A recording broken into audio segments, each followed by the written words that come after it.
just gotta do that, don't y'all? Y'all just gotta do that. Huh? Can't ever just be regular. Richie, like, That's nowhere. no, sir. No, you cannot. We should never. We should. If you know, you know. Yeah. How y'all doing? Yeah. Hold on, wait a minute. I know it's early in the morning, and we all tired from getting out there last night, but how you doing, PAX? There we go. Thank you, because I'm trying to be enthusiastic, too. That rhymed. That's a rap. We won't be here before you long, but we are here before you today to come from the book of hip-hop and video games history. You know there is a link between these massive media forms and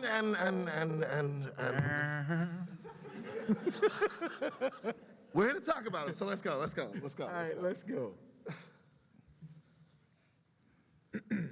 So, hip-hop and video games, a historical look. The good, the bad, the ugly, the cooperative moments. Oh, yeah, there's a screen right there. Thank you. It's early for us, guys. It's early. We struggling. Okay, so if you guys have not already known, like, we are the MPC Collective, and so this specific presentation that we're about to give was created by K. Murdoch, who couldn't be here this weekend, but we really wanted him to be. So give it up for K. Murdoch.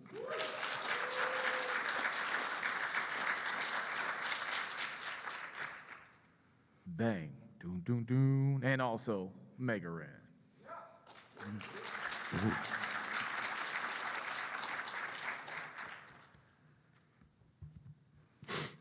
All right. Oh, go ahead. So basically, we're going to do some parallels and then have some intersectional conversation. Did you say intersexual or that's still too early. I'm sorry.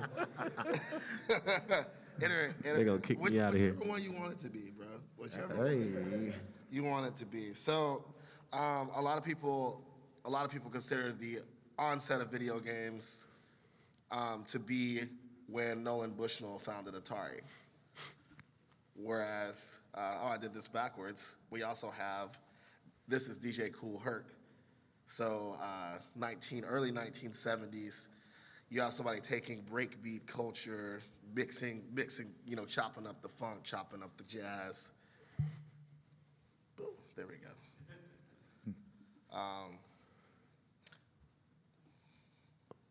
So dude on the left made rap and dude on the right? Or Oh, yeah, I know, okay. There we go. Yeah. So Kool Herc moved from Kingston, Jamaica to New York, to the Bronx, basically. Started DJing parties. So, like, this party culture is happening at the same time Nolan Bushnell is developing the Atari, which is a term from the Japanese game, from Japan, meaning basically the equivalent of chess or to check somebody. So both of these happened in the early to mid 70s and started to take steam or build up steam in the late 70s and the early 80s. I'm gonna pass this off, by the way. Somebody pick it up.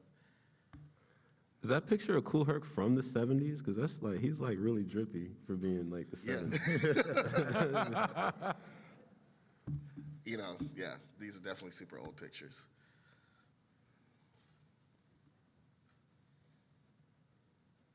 Okay, similar but different.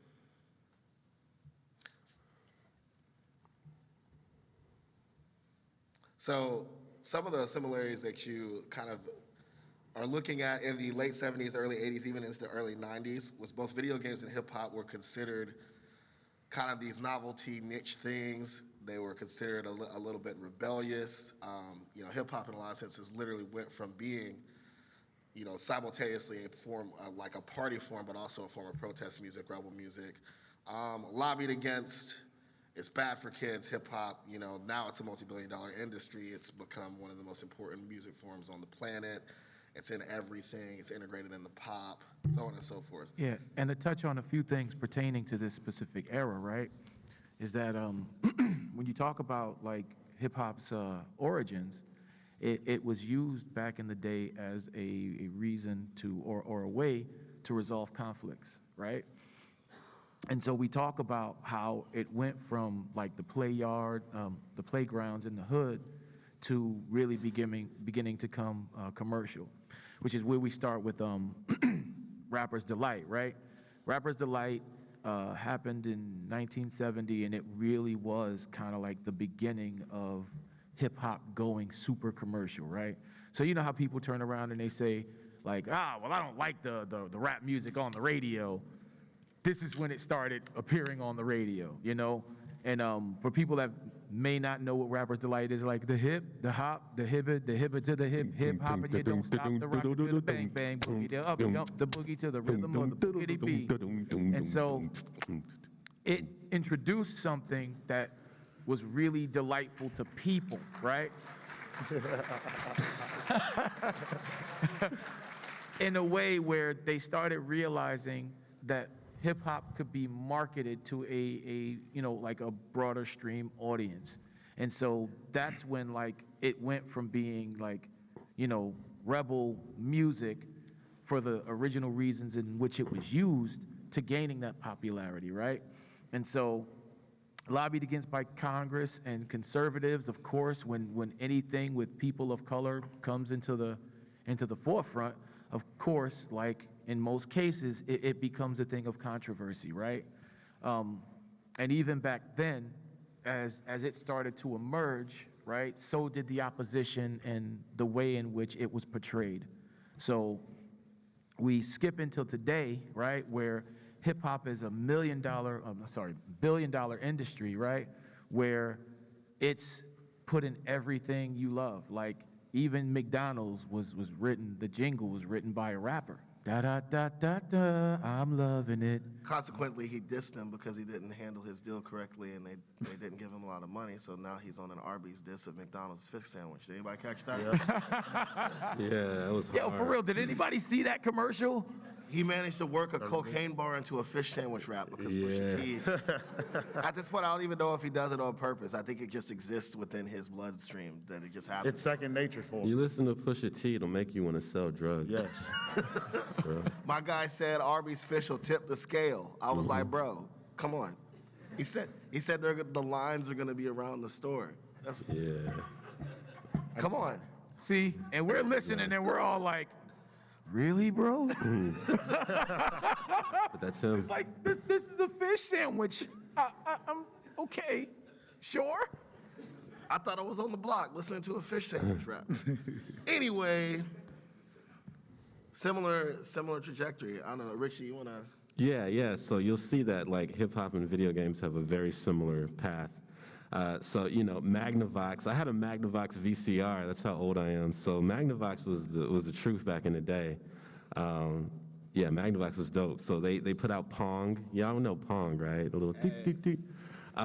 It was dismissed, but it quickly gained commercial popularity, as all things, Just like hip hop in the early 1970s. And they started, even here in Boston, they started to pass laws that were like trying to control video games. Like, they started to feel that video games were corrupting their children, a la hip hop. And so it was like, well, no, you can't play at the arcade. The arcade's got to close at this time. There's only so many machines that could be. So they really treated it as if it were this big corrupting activity that was just not a good thing for children to be a part of. And, as with everything that gets lobbied against by Congress, it eventually gains popularity and becomes a multi-billion dollar industry. $30 billion a year in 2016.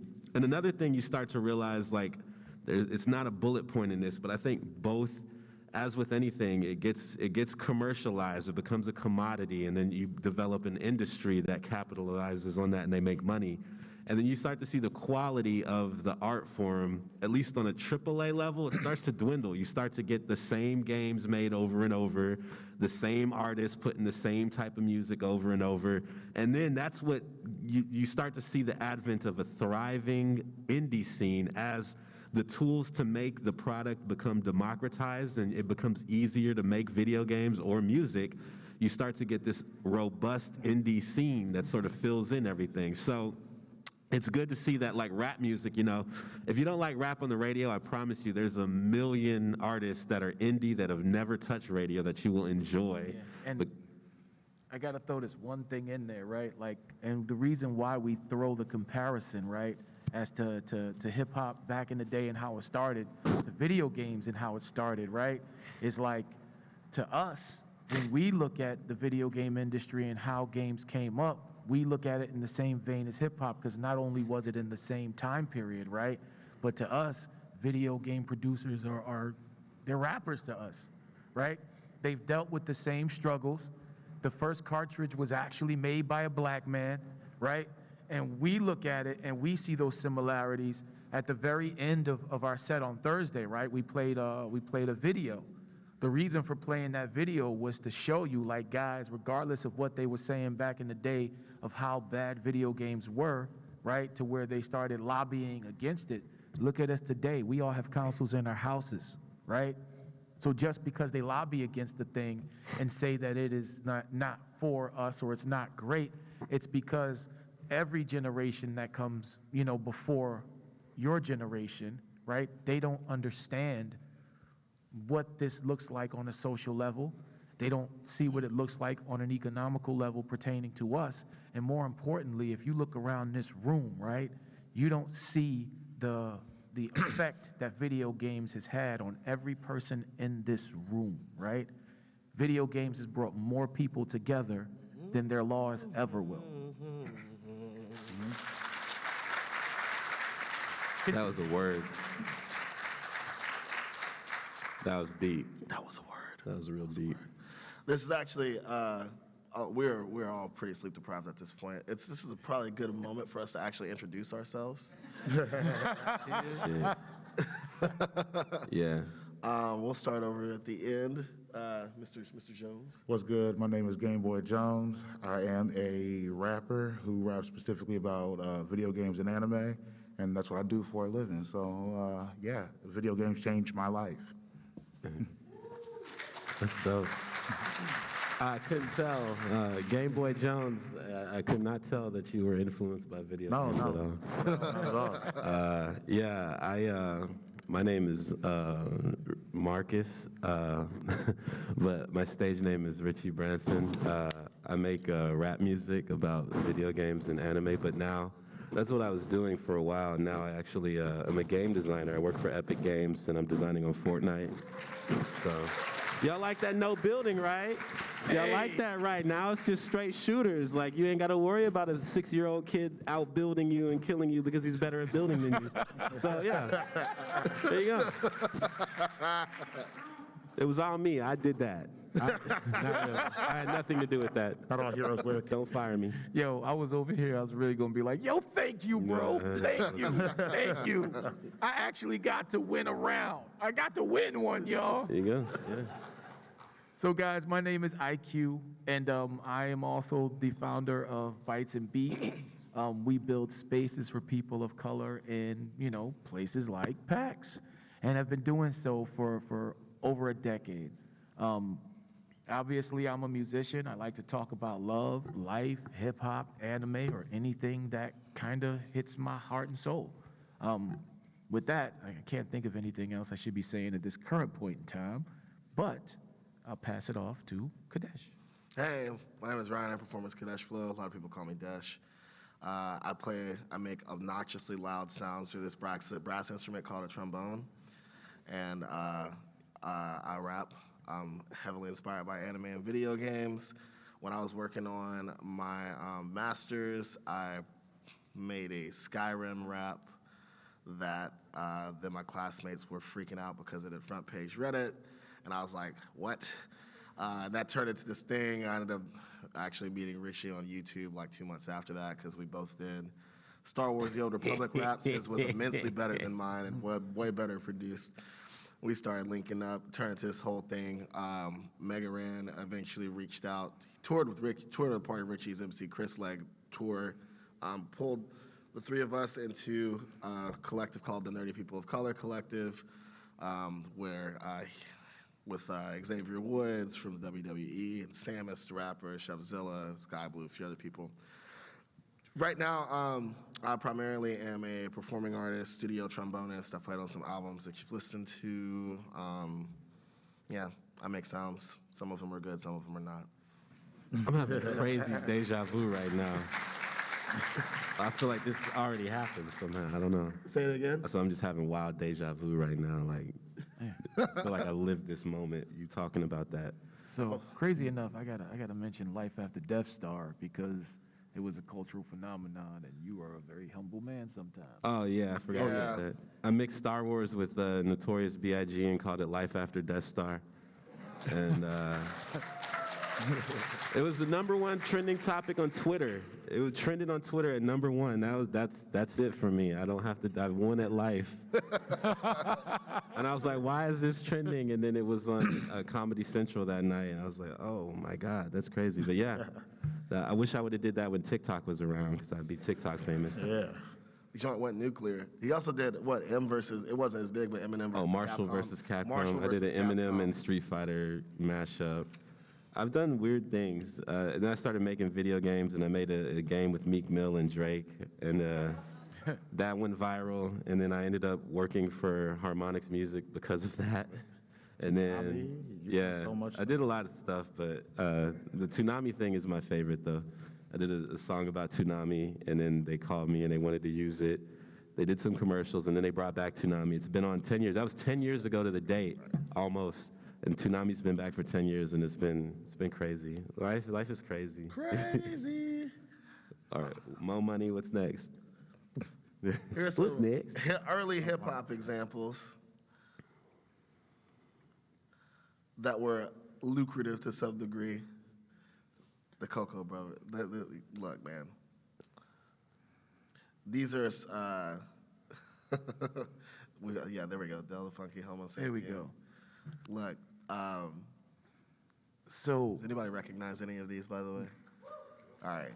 Really? okay, so when we talk about the early adaptation about video games and the music from video games being used in hip hop, so not everybody may know who the Cocoa Brothers are, but I'm from Brooklyn, so for me, right, hearing people sample video games was like the coolest thing in the world to me, right? And people think nowadays that video games and hip hop, you know, like it's like, oh, well, it's cool that people are putting video games in hip hop. But the truth of the matter is, people have been doing things like that with video games and anime since inception, right?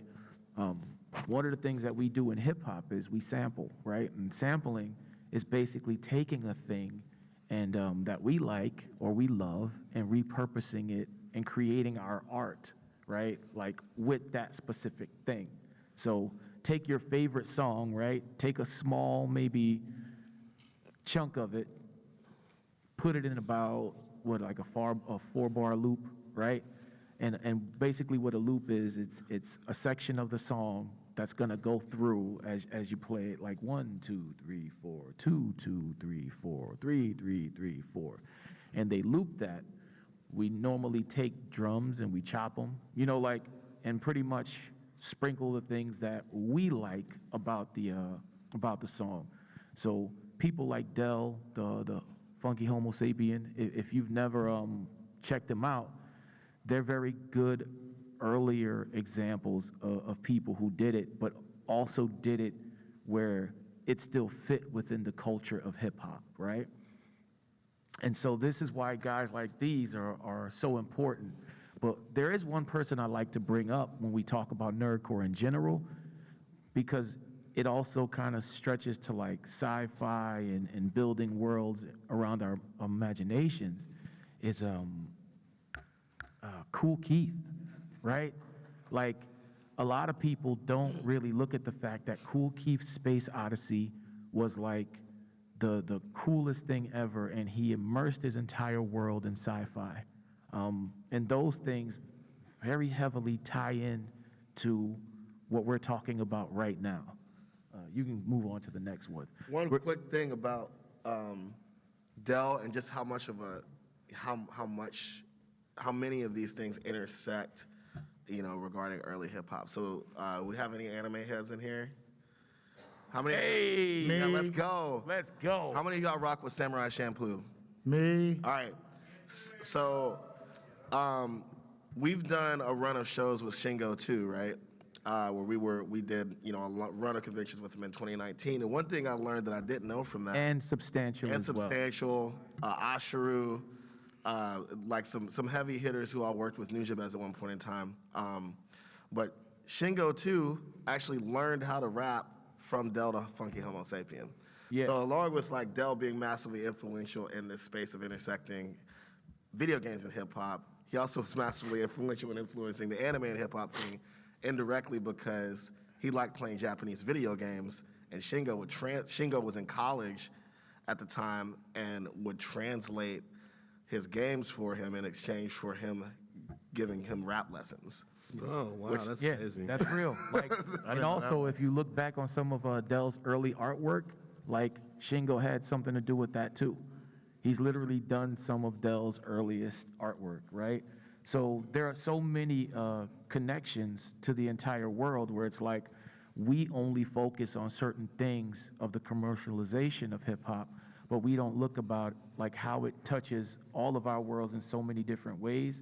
And video game has been like the conduit to the spreading of hip hop, where that was always a thing.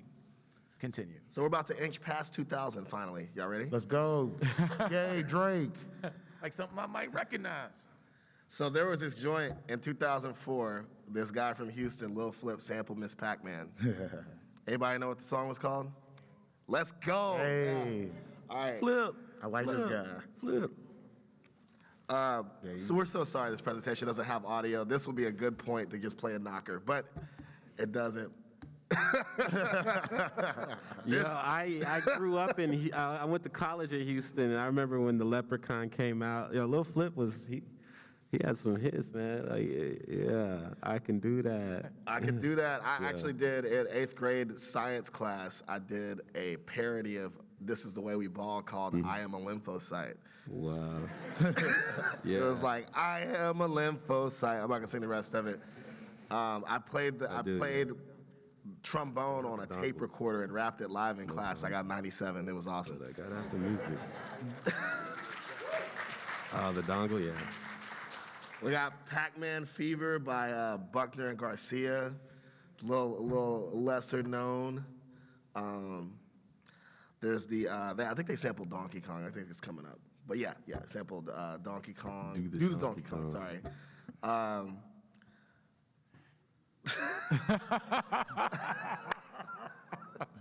I don't even remember why Kyle put this here, to be honest with you. That's random. Yeah, but that's because you just said do the Donkey Kong, and it probably fell off anyway. Yeah. Yeah, that's probably a good guess.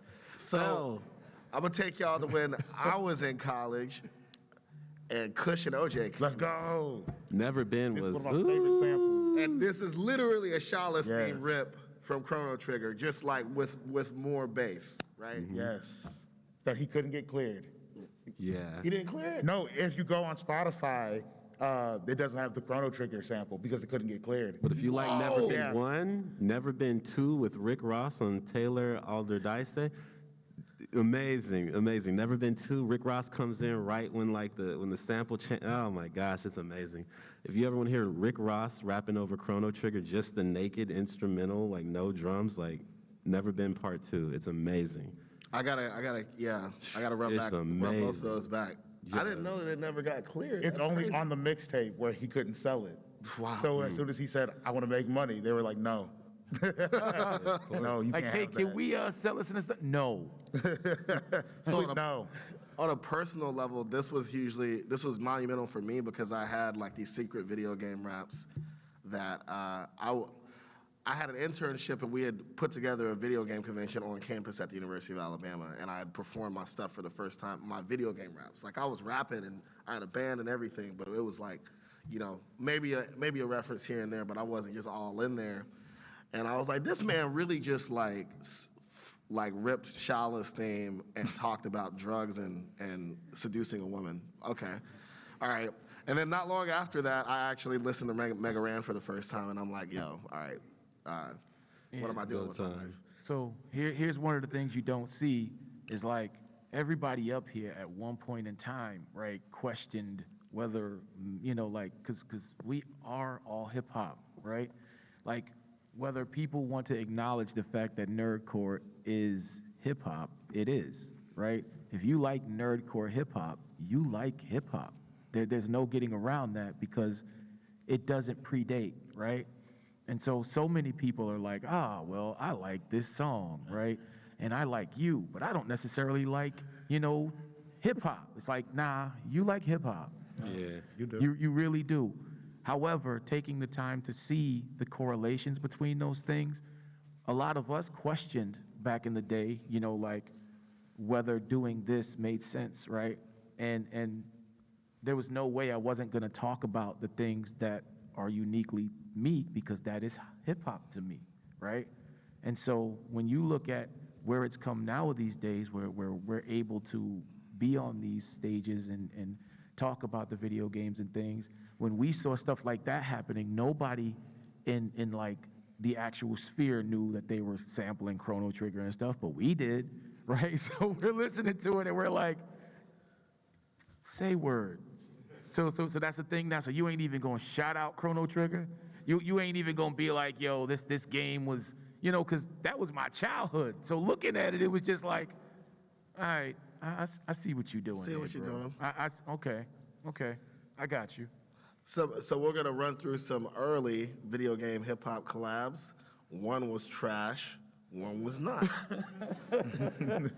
Tell them why you mad. Fortunately, I wasn't alive when this happened to be angry over this. I don't even know what this is, so yeah, you're right. Wow. I can only tell you, I don't think any of us actually played this game, but Not at all. Mega Ran had really negative things to say about it. Dude on the cover, Please, nobody tell him that I just said that. I didn't mean to do that in that context. It just kind of happened. Nobody judge me. And then this is low hanging fruit. Yes, sir. Yes. This game belongs in the pantheon of the greatest of all time games. Might as well give it some grass and some cows to manage, you know what I'm saying? Mm-hmm. We're not worried about these bullets, y'all know. So yeah, there are a lot of collabs now, right? So that was 97. We went back, earlier in 2000 a little bit, but we've got, a whole bunch of collabs that are happening right now. Video games using hip hop songs as, marketing tools, so on and so forth. Well, that brings you to what we do. Closer to today. Why is this not moving? What's happening right now? It's not. I think it's mad at you. Huh. Try the space bar, sir. Let me show you. All a going trick, dog. according to plan. Let me show you a magic trick. Or she's like, I do Let's this. see. All right, I'm gonna hit this button and this magic gonna happen. Oh, come on, bro. No magic is happening right now. Oh, wait. Oh, here we go. There we We're go. doing something. Meanwhile, in a Ooh! Hey! Wait, it went blank. Well, it's not blank on my thing. But oh, wait, I get it now. Nerdcore! Yes! yes. All right. So fast forward to today. Hey, does anybody know who that guy is? There you go. His name is MC Frontalot. Now, aside from the fact of being a super dope MC, he actually turned the coin of what we kind of do, right? Because once again, we've say what? Nothing. Keep going. Okay, he termed the coined the term. Okay, There we go. there we go. There we go. There we go. There we go. That makes a lot of sense now. I'm sorry, guys. But you get the point, man. It's early in the morning. So pretty much he gave a name to something that people have, historically done in hip hop, which gave us a place and, to put it like a subgenre within hip hop where we can say, like when people are like, well, that's really cool. Well, what's this nerdy rap that you do called? Nerdcore.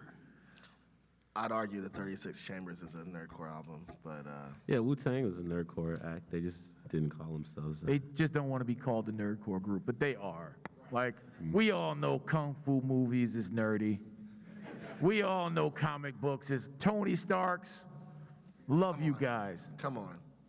It's messing up notable OGs. MC Lars, you know that guy. Oh yeah, that's Bryce. Yes. That's the, Whitey that's the Cracker. flippiest, that's the most swaggiest dude in all of nerdcore history. MC Cracker. This man hacked the school system or NASA or something. Yep. Yeah. Like this dude's, he's a menace. Not why he's an absolute menace. He owns like half the Gucci store. Yes. And even though people don't talk about him specifically being nerdcore, right? Many of us look up to Weird Al because Weird Al is hip hop, even if you don't want to say he's hip hop. He's hip hop. So these next few slides are K Murdoch from K Murdoch's experience of encountering the next person we're going to bring up for the first time. Excuse K Murdoch's black dad humor. We are still going to keep. We did not take out these slides because K Murdoch is a funny man. Original gangsters. This was K Murdoch's first thought when he heard about Mega Ran, by the way. And this is the other half of his first thought.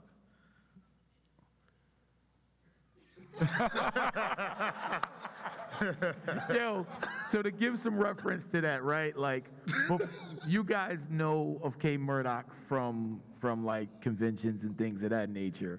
But originally, we know him from a group by the name of Panacea, right? And Panacea, like not even on the low, those guys are. Bro, y'all gonna get us kicked out, dog. I forgot he put this in here. Yeah, this is after he listened to Rand. But to make a long story short, Panacea is super hip hop. And when he first heard Rand, he wasn't convinced until he had actually heard like thoroughly the first Mega Man album and didn't realize that he could also do it. And then his mind, like it shows, exploded, and they ended up doing Forever Famicom, right? Which ended up being kind of like, it took the things that people loved from Kyle as a hip hop artist in Panacea, right? And kind of brought that feeling and the culture of what he does to the type of music that Rand made. So when they came together, right, that's why, so many people that love nerdcore love it, but so many people that love hip hop also love Rand because it feels very authentic to like the hip hop in which we were accustomed to growing up. So, if you haven't heard Panacea, you need to check him out. I can't say it's Kyle's greatest work, but I think it is the most significant thing because there is no Forever Famicom and there's no K Murdoch and Mega Ran without Panacea. A little bit, just to piggyback off of what Q just said, or backtrack a little bit. Panacea was signed to, I believe, Raucous Records, which had Black Star, the Mos Def and Talib collab. And Raucous, and what also enabled K Murdoch to be in the position to come into this collaborative moment with Mega Ran was Raucous sold, and then the founders of Raucous ended up coming up with Complex Media Group.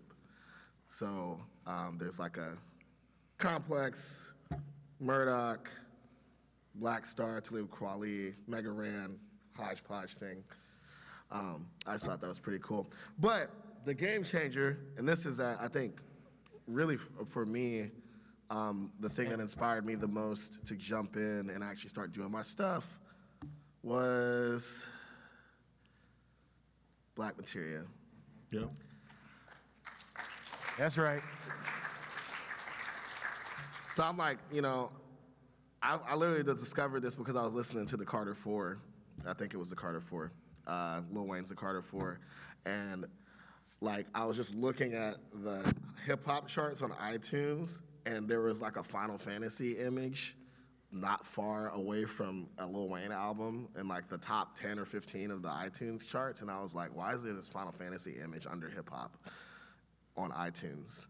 And then I was like, right. But I'm gonna pass that. Y'all can, you know, go. Yeah. You keep it moving. This is a dope album. So things that happened on this album for Ran is that it literally kind of propulsed him forward in becoming a bigger name in, you know, in nerdcore and in hip hop, right? So being on the first page of Reddit back in the day, that was huge. And it would go on to lead those guys to go on like, you know, like tour with MC Chris. You know, as a result, Ran would begin to do a lot of touring on his own, and I'm pretty sure you guys have seen them move across the country. You know, like they started kind of touring all around the globe, and they also got licensed by Capcom, right?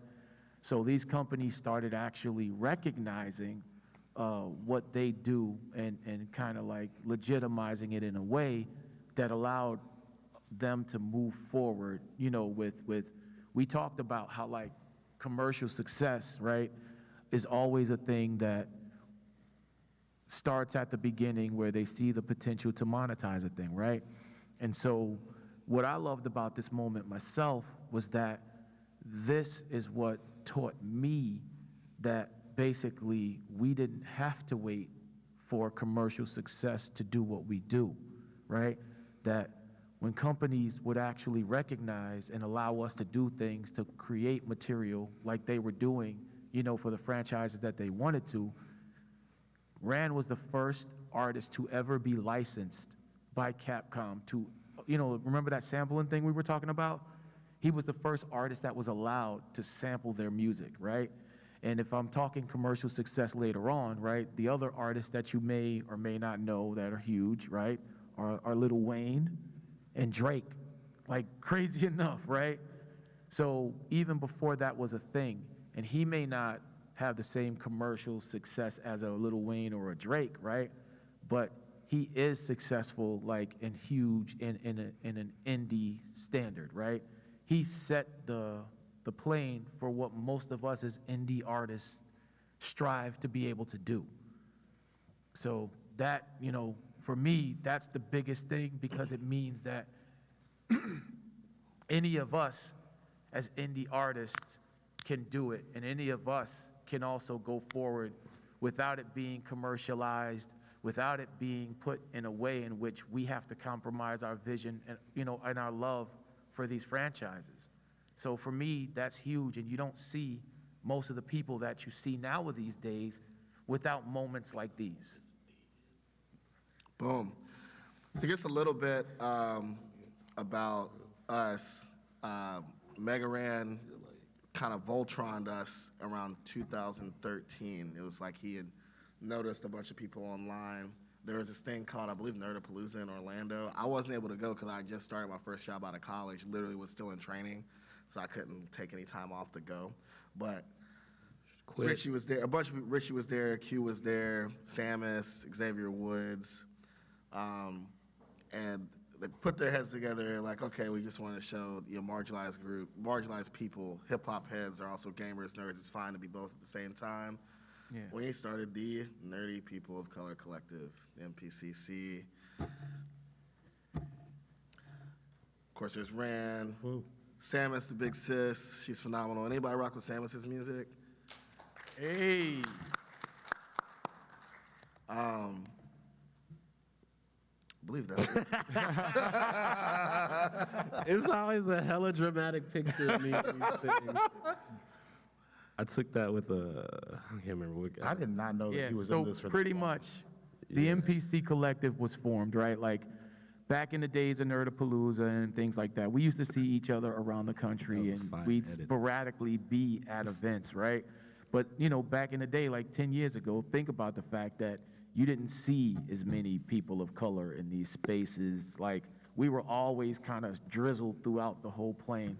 And pretty much we all had the same vision. We all wanted to continue making music about video games and anime and the things that we wanted. And we all met. And so Xavier and Rand, you know, decided that we would form this group of like-minded individuals around the country that you know, kind of do this. And 10 years, you know, well, not, has it been 10 years? I mean, It's been a minute. it's been a minute. This further, you know, like, opened up the door for us to be able to do things today. So, like, for example, us being on this stage today wasn't possible without moments like these, or this specific moment actually happening. And so we came together, we decided to lift each other up and not tear each other down, and really show people, right, not just the first aspect of just video games and hip hop, but showing people that there's a culture behind it, and that, you know, we are a part of that culture. We are a part of that video game culture. We are a part of that hip hop culture. And like we said earlier on in this panel, showing hip hop in one side and video games on the other, and how they intersect, right? And how they intersect with us, and how that led to what you got to see this weekend, right? Did anybody here come to the concerts? All right, hey. Oh, y'all was there. Let's go. Let's go. Well, pretty much what you saw, right, was literally the legacy of what was happening in this panel. So before we go to questions, so we've all done music inspired by video games, like raps at this point, you know, and like I said, my thing that started me off on my journey was doing a Skyrim rap and putting it on YouTube. Richie had the Cold Republic tape that incidentally, the composer of the soundtrack for Star Wars: The Old Republic ended up taking Richie under his wing and throwing him a lot of opportunities that he built on. Real crazy. But none of us on here, huh? I said border. And Q was part of an old group that did a Borderlands rap that went nuclear, or a Borderlands EP rap EP that went nuclear Globally. that just, you know, got a lot of attention even from the people who make Borderlands. But none of us right now are holding down the internet like video game and anime rap side of things more so than Game Boy Jones. So you want to talk a little bit about That your side of world? things? Yeah. You look at like where we talked about like the history up until like, you know, you had like the live shows and you had sort of like these internet rumblings. But if we're like, we have a certain era, you know, nerdcore music has existed in different eras, and there's always been like, you know, people who have like continued to push forward, to push things to the next level. And right now, like at this current iteration of what nerdcore video game and anime music, hip hop music inspired, you know, content, this man right here to my immediate left or to my right, I don't know which way it is from your perspective, but he is the torchbearer right now of what's going on, and he's pushing things to different levels like crazy. Yeah. I had to intro you, dog. No, I just feel it. Yeah, but we're having a lot of fun doing what we do now. I'm on YouTube primarily, and majority of the people who do what I do are also there. For a while, we were putting out songs once a week for, I'd say, about 3 years. Any new video game that came out, new song. And, you know, in anime, new song. New comic book movie, new song. And we were doing that, and it ended up making a lot of people grow. I bet a lot of people in here know JT, or they used to go by JT Machinima. Anybody? JT Machinima at all? No, it's JT Music. Dang, yeah, now the JT Music. But like, I mean, like, again, not a lot of claps, but you go to Spotify, over 1 million monthly listeners. It's crazy. And all they do, they only make music about video games. I have people they call Nerd Out. They made a Subnautica song, went crazy. It's in the game. They actually have a few. They have a song that went into Ark because of that. It's kind of crazy on how we literally, because a lot of people have like made songs, and I'd say like kind of in the past it's like we're kind of making songs somewhat surrounded by these games. I can literally just be like, hey yo, I'm Naruto with the Rasengan right now, and that just goes, and people will hey, people listen to it, people love it. I'm gonna say I can actually be a very nerdy dude, and almost even out of nerdy spaces, and I can still get plays. So I think that it's coming to a point where I'd say society or the world in general are accepting things like that. I'd say just popularization of video games in general. I'd say even just whenever I was a kid, we talked about video games on how it changed. I remember, like, I was a little kid, but like Mortal Kombat being regulated by the government. Like as in Lieberman. Mortal Kombat is the reason why we have the rating system today, because they literally just didn't. It was the blood. So they're like, hey. You know. So then, but then, of course, the government makes things, like kind of blow up a little bit. And, it's funny. I'd say the thing that blew up anime was Michael B. Jordan being a very sexy man saying, I like anime. And the people were like, real word? Oh, yeah, no, I like anime, too. I've been watching it for at least, 5 years. Meanwhile, it was picking on people. Yeah. But yeah, no, I must say, I think things like that has now blown up what we currently do. So now again, how we can go to PAX and we can just do a concert of a whole bunch of nerdy individuals. So, So it works out. So Game Boy Jones, y'all. This man right here. My guy got a free cookie for letting a cookie maker at a cookie shop listen to his nerd raps yesterday, actually. She was like, oh my God, you want to just have this cookie? That is true. She was like, what? Boy got the cookie. She gave him the cookie. I knew you about to do it. Sorry. It's Richie. wait, would that be counted as like getting dough? Okay, yeah. You're crazy. Boom, boom. Whoever thought someone would be cool making nerd raps. So in every panel, there comes a time, right? Like where we take questions. Now would be that time. So If there's you a feel it microphone. on your heart, if the Holy Spirit is guiding you to open your mouth, please approach the microphones near the altar And ask Ooh, what? and that's a speak lie. your peace. It's a lie. Dang. Let's go. Wanna Give it up see for the y'all questions. speak. The questions. Anyone? Is there anyone else? You gotta have one guy that's just like, Hi. Is this on? Hi. Yes, it is. Hi.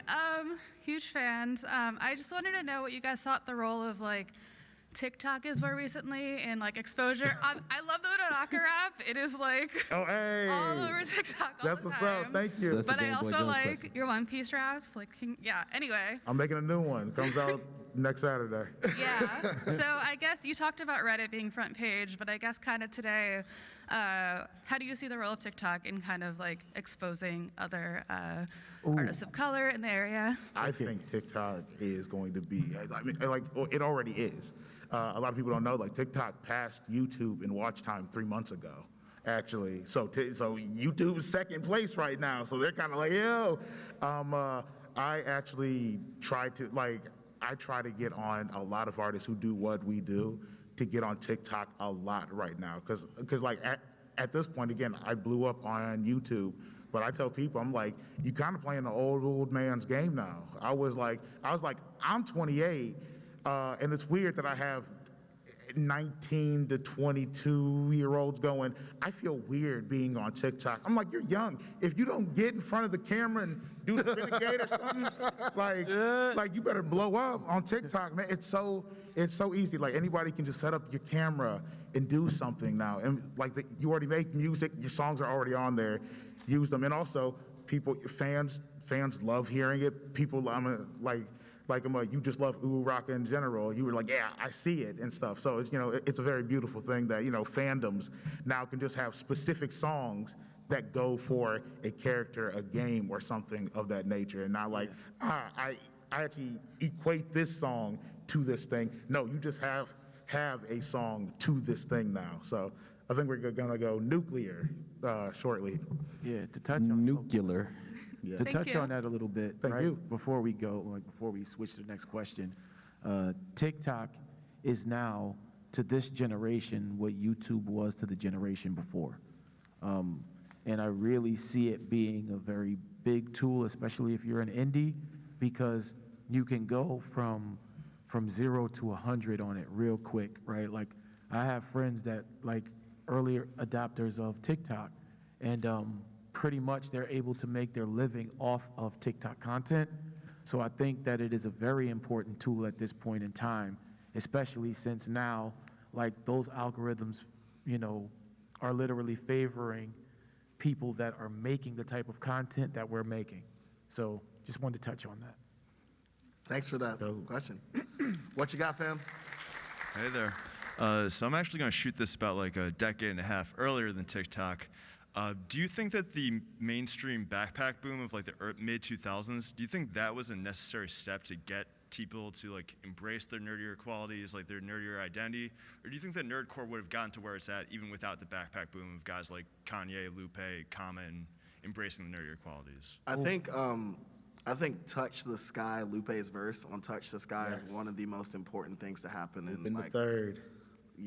just having a superbly dope MC have Lupin the Third on the second bar of his first big feature ever was just monumental in a lot of different ways. He did a full Gundam verse on spray paint and ink pens with Yeah. Ghostface Killer and Mike Shinoda. So Yeah, and Daydream is literally about a giant robot. So I mean, technically, you can pick an anime that might be about, right? Like, you could be like, oh, well, is that Macross, or is it like, the fact that he went through so much detail. I don't think what we do gets to where it is today without that era, because that era also inspired most of the people you see. Yeah. Yep. Also, I mean, just like to touch on it, the documentary in general, it's very interesting to watch Kanye West walk into offices with literal Billboard 100 songs and play them for people, and they're just Like, like nah, that. this ain't it. And it's crazy. It's crazy that he had to fight so hard to be signed with the music he did. And all of them, again, they are charting songs. They are timeless songs right now. And people looked at him like he was crazy. And he had to still work his butt off after being signed. Right. So again, I don't think without someone who just goes, I don't have to be the hard guy. I don't have to be that dude all the time, but I'm still going to make music in this landscape that is predominantly that right now, and I'm going to be a top artist. And he did just that. And now I think, it opened the doors for everything else. I think it allowed for nerdcore to exist in a way that wasn't just a parody of gangster rap. Like, there was no need to, like, even if it was in a parody form, there was no need to like maintain like a hard persona, And so, yeah, the backpack era really took the edge off of a lot of it, and it made it possible to be authentically you and make nerdy music without it being a parody, and like unironically, and people could still accept it and digest it. Yes. Thank you for the question. oh, thank you guys for answering. Thanks Oh, for the no doubt. panel also. Thank you Thanks so for much. being here. Hey. So just a heads up for everybody, we've got 6 minutes. So if we're gonna try to get through all of you. If we don't, just hit us up outside. We going. What you got? So when an artist like Nicki Minaj name checks Chun-Li or something like that, or Laura Bincroft, like lyrics like that, does it make a measurable sort of blip in interest that affects your livelihoods, like view counts or things like that? I don't think so. Especially in the timing now. Right now, it's kind of like okay, well that's cool, but this is a different conversation that I'll just briefly mention. But major label A&Rs have been trying to tap in the nerdcore for the better part of 2 decades at this point. So like whenever something like that happens, it's like, okay, that's cool, but like there's all this awesome stuff over here people doing what they want. So like, awesome that this is happening, but you know, it's just kind of whatever. That's just my opinion, though. So real quick, to touch on that, right? Like, is the simple fact that it may get a headline for a minute, but in most cases, it doesn't go where they think it's gonna go because it's not authentic, right? And that's the thing that messes a lot of the commercial side of things up here, is because you guys know that we bout that life like you are, right? And so while that's cool by name, it doesn't tend to help us because they don't necessarily, it's more of them phasing us out and phasing that in, you know? So for us, until they start phasing us in and using those type of marketing strategies for the things that we do, I don't ever think it'll move the way they think it will. Thank you. Thank you. Thank you.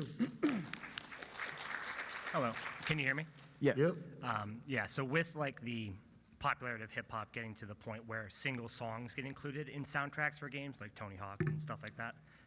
You when we better get to watch the- show. Anyway, When we get to the point when hip hop artists are trusted to compose full video game soundtracks the same way that like pop artists and rock artists get. I can answer that. I think that it's starting to become a thing. I've seen like the evolution of hip hop music being included in video games firsthand. I remember when I did the Cold Republic album, the composer, Mark Grisky, he hit me up like a year later. He was like, hey, I'm working on the soundtrack for Marvel Heroes, but we want to have a hip hop vibe for the first like stage, the Hell's Kitchen level. So I composed all the music for Hell's Kitchen, and that was my first composing gig. And it just came off the strength of them wanting like a hip hop style beat. And the thing is, a lot of like, you know, video game composers who've been working at it for a while, they're obviously more biased towards orchestral work and arrangement. And so, you know, not having the chops to do hip hop, it's like, well, dang, how can we get it in? So being in position as a hip hop producer, I was in position to make that. And I've seen it sort of evolve more, not just through like 2K. You know, 2K games features a lot of hip hop in their obviously NBA 2K. But you're starting to see like a lot of games, and I know you guys heard Epic, we acquired Bandcamp. You're starting to see a lot of video game publishers looking to make it easier for indie artists to get their music into games. And so by having this sort of cross-media approach, you see it with TikTok too. Like TikTok now is the #1 platform for releasing new music. So you're starting to see a lot of, you know, like I said, hip hop is definitely at the forefront in terms of like favorable genres. And you're seeing a lot of companies, and I see, you know, a lot of opportunities. I've had a lot of emails and opportunities come my way just from video game companies that are looking for a hip hop sound because they know either whether it's for the marketing materials, whether it's to be a part of the soundtrack, they are trying to find a way to get hip hop integrated in what they're doing. And it's amazing to see that. It's very amazing to see that. Here's another thing, right, that's super important. And if you guys want to see more of what we do in these things, right, you are the consumer. So actually speaking is the most important thing you can do, right? And I finally got my first placement in a game not too long ago, and it's called Soundfall, right? There are lots of indie developers that are looking but don't necessarily know, you know, that certain people exist. And so the reason you see such a disparity is because they don't know where to look, right? But once again, that's where your voices are important. So thank you for the question, and I think this is going to be the last. we got time for one more, and the four behind my fam right here. We got you outside if you feel like being patient. Appreciate you. Awesome panel, and also you guys did a phenomenal performance for the concerts. Just kind of a generic question, but what advice would you give to upcoming rappers or artists? And also, on top of that, like performance, someone who might be a bit more shy, but how do you recommend performing as well? I think the easiest thing I could tell you is like, don't take it too seriously. The biggest killer of a creator's progress is stress. And it's easy to stress yourself out, like trying to accomplish something or putting a lot of pressure on you. Like, this is video game rap, yo. Like, it is not that serious. Like, we see it all the time. Like, we see artists getting into it with each other, fighting, competing, and it's like, it's never that serious. Like, me, I always want to create because I want to, not because I feel I need to. So biggest advice I could give is like, just chill, just do you. You get better, everything will happen. Just do what you And love. guys, that is our time. I'm sorry we have to wrap this up. However, we'll be in the hallway. We'll be over at Bandland today. We'd love to have conversations with you. Thank you guys so much for having us. Thank you so much.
Welcome to PAX Day 4. Has everyone been having a good time? I hope so. Do we have a lot of Pokemon trainers in the house? Ooh. Is there anyone in the audience who has caught every single Pokemon? All right, that's something. I like that. Yes. Woo! That sounds pretty good. Catching them all is very, very difficult. Well, today we are going to have a story adventure where you guys get to come up on stage and play with us and decide where the story goes. We're going to be picking people in pairs. One person will be the trainer, the other person will be their Pokemon partner. And Wolf Doctor, if you could hit it, we can see some of the rules for the adventure. Anytime you hear on stage, "I want to be the very best," everyone says, "Like no one ever was." I know you can do better than that. "I want to be the very best." Like no one ever was. Woo! That sounds pretty good. Now, anytime, do you guys know who this guy is here? Leon! Woo! Anytime Leon says, When I say champion, you say time. Champion, time. Champion. Time. Pretty good. And I'm sure some of you are familiar with alpha Pokemon. Very scary. If an alpha Pokemon appears in the game and something perhaps dangerous might happen to one of the trainers or Pokemon, everyone should do a drum roll. You never know what's gonna happen then. And I'm sure you're probably wondering who all of us are. I'm Ms. Silver. I help run Street Pass Boston. We used to do a lot of in-person events before 2020. Now we run a few games online. But some of the other people on stage, I would like you to please give it up for Professor Evergreen over here, who will be playing Leon. He does a lot of stuff on TikTok. We also have, please give it up for Debbie Lee. Hi, AKA Bloxbox. And she has a really cool Twitch channel. You should check it out. And we also have, please give it up for Doughboy. He also streams a lot of games, is a huge Metroid fan. And last but not least, please give it up for the Wolf Doctor. She is my co-host on a podcast all about Pokemon and a whole bunch of other fun games, but enough about us. We gotta get some of you guys on stage. We need some people to start this off. If you're interested in coming up to play with us, please raise your hand. Now, I keep staring at your costume, and I know I've approached you all weekend. This winged, spiky, dangerous blue shell. Is that your friend over here? Come on up. Did you want to introduce yourself? Who or what are you? Of course, if you don't know me, I'm the infamous blue shell that everybody hates, but I know everybody loves me. And who do we have over here? I'm Naoto Shirogane. I'm a detective. Yeah! All right, please give it up for them. Woo! All right, so now let us start our adventure. We're going to go through the tutorial mode first, which has a bit more introduction before we get to some of the other options. Let's see what happens. It's gray, and you can see the rain over the fields in your small Galarian hometown. Is that lightning in the sky? Well, this weather won't get you too down, you know? It's a glorious day. It's the day that all the kids in class get their first Pokemon. The local Pokemon Center has even invited a special guest to oversee the ceremony, the champion of Galar. After a giant breakfast of paw fins, you grab your backpack and you skip out to your neighbor. You can skip. You each have a big smile on your face that you can totally see through masks. And you give each other a high five. On your way to the Pokemon Center, you see Leon in a rainy alley with a confused look on his face. He's glancing up at a map that's upside down and some index cards, and you're really excited to see him early. You rush up to him. You're both excited to see him. Leon, you're my hero. And you guys say,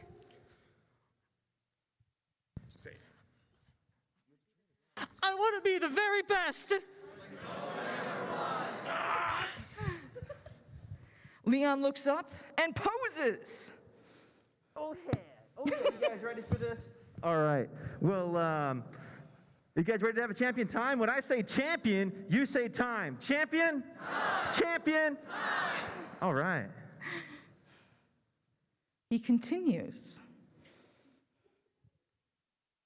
I can't decide what sounds better for my speech.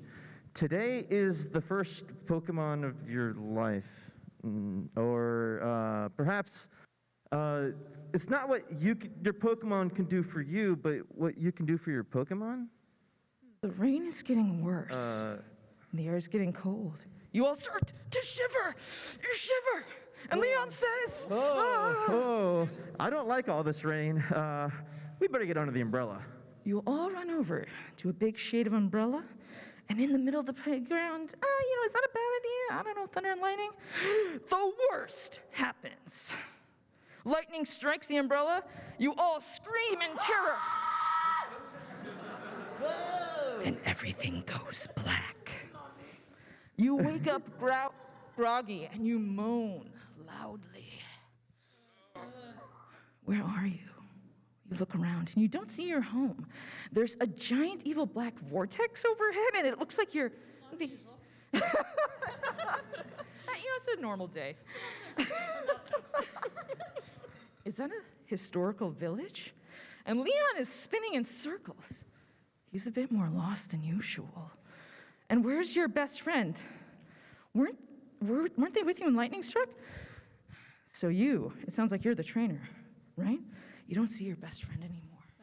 No, snap. Instead, you see some sort of Pokemon. What is it? I guess we'll find out. Is that a Cyndaquil sitting next to you? It's looking, wait. Did your best friend turn into a Cyndaquil? You can say Cyndaquil.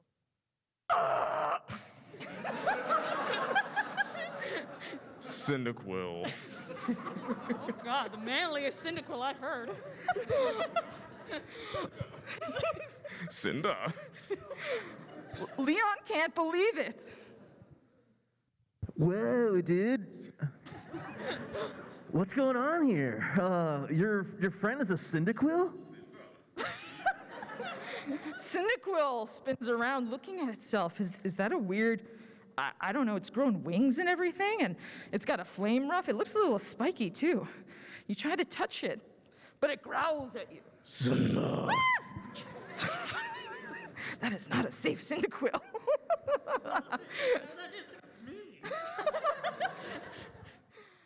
Cyndaquil is starting to freak out a bit. You've got to reassure it. You try to gently pat the spiky, winged, furry Cyndaquil. It's okay. I don't have a coffin on me. You try and hug it a little bit, if you can. Oh. How'd you grow wings? As you gather your bearings, people from an old-timey village start to gather around. A strange man with a lavender hat steps out of the crowd. 4 eyes. Strangers? I knew it. The Great Storm isn't just a bunch of clouds, it's a portal. These people in this Cyndaquil are from a world away. So many strangers have been heard of appearing from this portal. These must be Pokemon experts, sent from the future to show us how to live in harmony with Pokemon. They'll be our newest recruits to Team Galaxy. Get them to headquarters ASAP. No one has died yet, right? Can't say that. This is a very safe place. No one has clearly died yet. Because in the Pokemon world, no one truly dies. They just black out. Professor Laventon whisks you down the main street into Galaxy headquarters to Jubilife Village. You and Leon get recruited and get a delicious meal. This is walking. Potato mochi. Cyndaquil even gets a special headband. Nice and tight. After a night in your new Galaxy housing, Professor Laventon summons you to Galaxy headquarters. Welcome, welcome. Now you know the goal of Team Galaxy is to discover the Pokemon Hisui and to help people of Jubilife Village. There are so many different activities you can help with. What do you say, champ? Should we head out on an expedition, or do you want to help out in town? What do you think, Cyndaquil? We're going wild. I trust my best friend. As you walk to the gates of town, you see all sorts of cool shops and nice people. As you get closer, you spot, is that another Galaxy recruit in an unusual uniform? Sort of a yellow kimono with impossibly short shorts. This kid looks like they really want to battle you, but you don't have any experience yet. You're at a little zero marker there. Maybe it's best to train up and come back to wipe that smirk off their face. You look to Cyndaquil for advice. Cyndaquil. Do you want to go and battle them? Or, go explore and get some XP? Cyndaquil says go explore. All right. You go to explore. And as you're gallantly striding through the Hisuian wilds, you discover many of the Pokemon look different from your Galarian home. In one direction, you see a large swarm of Shinx. One of them looks abnormally large. Kitty! In another direction, you see a glint of something shiny hiding behind a picturesque waterfall. However, looming in the distance is a foreboding volcano. It almost feels like there's a Pokemon watching you. What would you like to do? Shinx. Waterfall, Cyndaquil. Totally nothing really happens badly if a Cyndaquil falls in water, right? Rescue you, buddy. You hunch over and whisper to Cyndaquil. Now we've got to be very quiet. We're hunting rabbits. We're hunting kitties. Cyndaquil nods in understanding. Cyndaquil. Both of you take a huge breath in unison. And you creep closer. Maybe it's time to get another Pokemon on your team. One of the smaller Shinx should be probably pretty easy to catch, but you think that one in the back has a slight, really weird off-coloring? And leading the pack is a masterful grand Shinx of unusual size. You look to your partner trying to figure out what you should go for. I like off colors. Let's go for that colored Shinx. You try to sneak on the unusual colored Shinx slowly. They're so cute. Do you want to pet a Shinx? Pet, pet, pet, pet, pet, pet, pet, pet, pet, pet, pet, pet, pet, pet, pet, pet, pet, pet, pet, pet. You and Cyndaquil quietly move up and pet the Shinx. You nuzzle up to it, and one of the Shinx gets started, and it growls. Uh-oh. This is not a happy Shinx. All right, buddy, it's time to sign. The Shinx brings you to the edge of the cliff. Audience, we need your help here. You look around and you see more Shinx sneaking out of the tall grass, swarming you and Cyndaquil. How can there be this many? In Hisuian wilds, Pokemon hunt you! You hear drums beating in the distance. The Alpha Shinx eyes glint and it charges you, knocking you off the cliff and into the river down below. You and Cyndaquil, you scream for help! Go! You struggle! You grasp for air!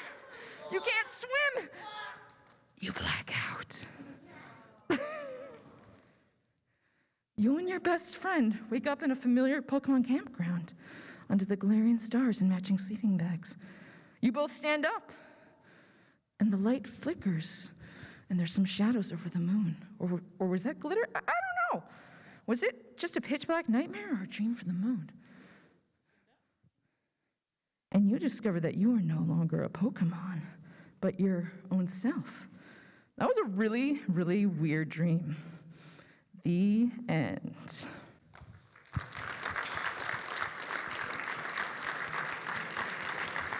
And we have little endings for each of you guys, and some cool. Yes, regular death. It's not death by Shinx, it's blacking out by Shinx. Yeah, feel free to grab a couple things from up here. We'll give it up once again for our first pair there. Do we have two other volunteers or victims who would like to come up? Oh, I see. You look like you're pretty excited. Would you like to come up? Oh, do you want to come too? You don't have to. We can get some. Let's see. Oh, you do? All right, come on up.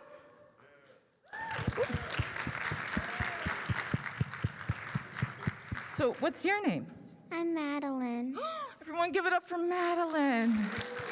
And what's your name? Mike. And everyone give it up for Mike. Madeline, do you have a favorite starter Pokemon? What is it? I like Pikachu. Ooh, Pikachu. Well, you look like you're probably a Pokemon expert, right? Yeah? Give me a high five. Why don't we start out with New Game Plus? It was really gray and rainy in your glaring hometown. You met to meet. Oh, we should ask first. Which one of you wants to be the trainer and the Pokemon? Oh, okay. So, Madeline, you woke up, to meet your best friend or your dad, and you share a high five with each other. High five. Before running into Leon, the Galarian champion. Instinctively, you run up to him, and you say, "You're my hero." And you say, "I want to be the very best." I want to be the very best. Okay, it's that time again. Are you ready to have a champion time? When I say champion, you say time. Champion? Time. Champion? Time. All right. But it's starting to rain even more. And the seriously worst happens again? How? Lightning strikes, you black out. And when you wake up, you know you are not in Kanto anymore. And there is a black vortex above, a really weird old-timey village. Leon is spinning in circles. And you realize that your dad is no longer your dad, but he's do you want him to be a Pikachu? Yeah. Turn dad into a Pikachu. Pika. Pika, Pika. Leon can't believe it. Whoa, dude. What's going on here? Your best friend is a Pikachu. Oh no, Pikachu is freaking out. You pat Pikachu on the head. Pat him on the head. Oh. You give Pikachu a gentle little hug. And as you're trying to gather your bearings, you see all these people from this old-timey village starting to gather around. There's a strange man with a lavender hat. Comes out of the crowd. Hello. Strangers, I knew it. The storm isn't just a bunch of clouds. It's a vortex. You should be our new recruit. Let's get you to headquarters ASAP. And you spend your night in Jubilife Village, and you get a really delicious meal of potato mochi. Yeah. Yummy. Yeah. And after a night in your new Galaxy housing, Professor Laventon summons you to Galaxy headquarters. Welcome. Now you know the goal of Team Galaxy. Discover Pokemon in the Hisui region and help grow Jubilife Village. There are many different activities you can help with. What do you think you'd like to do? Should we go into the wild, or do you want to explore the town? Let's go to the wild. Let's get wild! You go to the gates of town, and you see cool shops and nice people, but you also see some sort of other galactic crew that looks like they want to battle you. But you don't have any experience yet. I don't know. You looked at Pikachu for advice. Let's get some experience.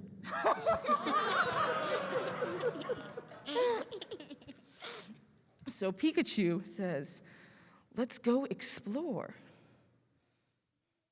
You excitedly go into the wilds, and you see all sorts of different Pokemon from different regions. In one direction, you see a swarm of Shinx. One of them looks abnormally large. However, there's a glint of something super, super shiny behind a picturesque waterfall.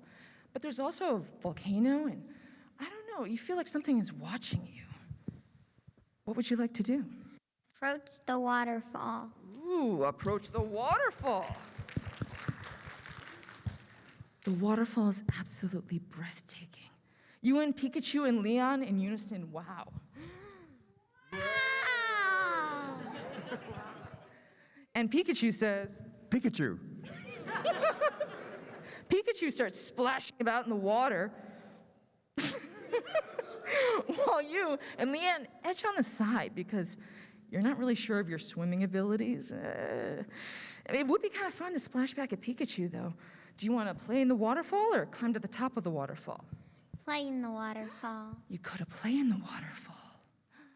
You go to the edge of the waterfalls and wait. Did Pikachu find something? Pikachu says, Pika. Pikachu leads you to a swarm of Magikarp. Most Magikarp are a deep ruby color, but one extremely large Magikarp glitters like gold. But there's something else shimmering, too. There might be something behind the waterfall. Do you want to try and catch the golden Magikarp? Or find the shiny, glimmery thing behind the waterfall? Try and catch the golden Magikarp. Oh. Now, as you are hunting about, you see that there's some mysterious fishing rods. But maybe you could also have Pikachu try and catch it. Who knows? There's an old rod tied to some twine. There's a lure attached to it with a wide-eyed, orange-haired girl wearing a yellow and blue outfit. There's also a pretty good rod made of wood, very average, very typical. And then there's a really big alpha rod of Wailord size, possibly made of a trevenant. So did you want to try and use one of those rods?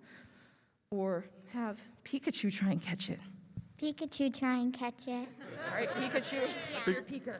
Pikachu, Pika, Pika, Pika. You command Pikachu to use Thunderbolt. Pikachu. Big Thunderbolt! Oh my!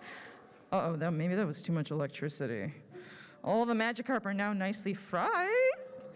Oh, ready to eat! Maybe you should become a chef. With you and Pikachu's help, you and Leon decide to open your own food truck! For some reason, you take him up on it, even if you haven't learned to drive yet, or he hasn't learned to drive yet, and he hasn't either. He thinks puffins are made out of yarn and Pikachu milk, but I'm not even sure if you produce milk. But every day, you, Leon, manage to have a really cool cooking montage. All right, I want you to look out at them. Now pretend you're chopping. Chop. Dice. Slice. You gotta knead that puffin dough. Knead it. Stretch it.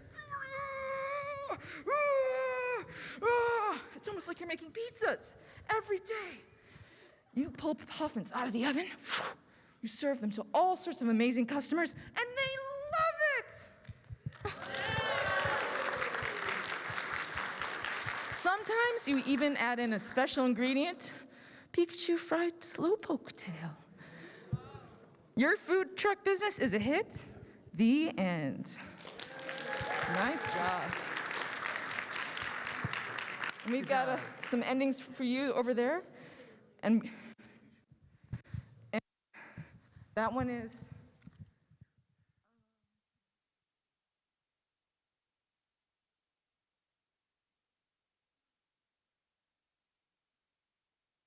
And you guys can get some prizes from the prize table. Give it up again for Madeline and her amazing Pikachu. Now, do we have two other victims? Pokemon trainers. All the Shinx are very safe, I promise. We should maybe try and get somebody who's from the back. How about, I misnamed you earlier, the Banjo-Kazooie bear over there. Why don't you come up? Now, we have some endings that involve some pretty cool Pokemon, like, I want to hear from the audience, do you guys think Bidoof is the lord of all Pokemon, or Arceus? Anyone for Arceus? Okay, so originally, I thought I saw a Bidoof in the crowd, and that's why I was thinking about that. Well, come on over here.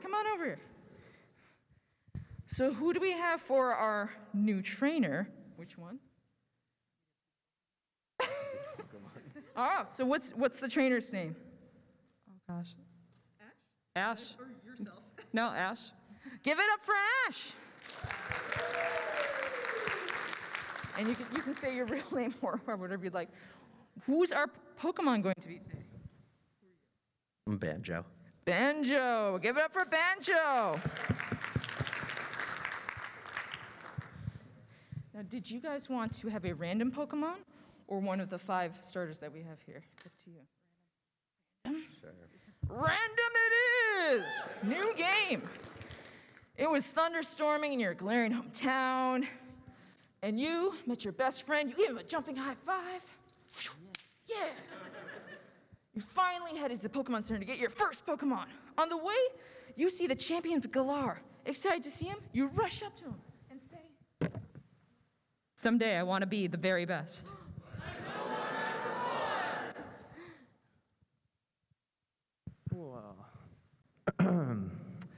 You ready for that time again? That's right. Let's have a champion time. When I say champion, you say time. Champion? Champion? All right. and the rain is getting worse.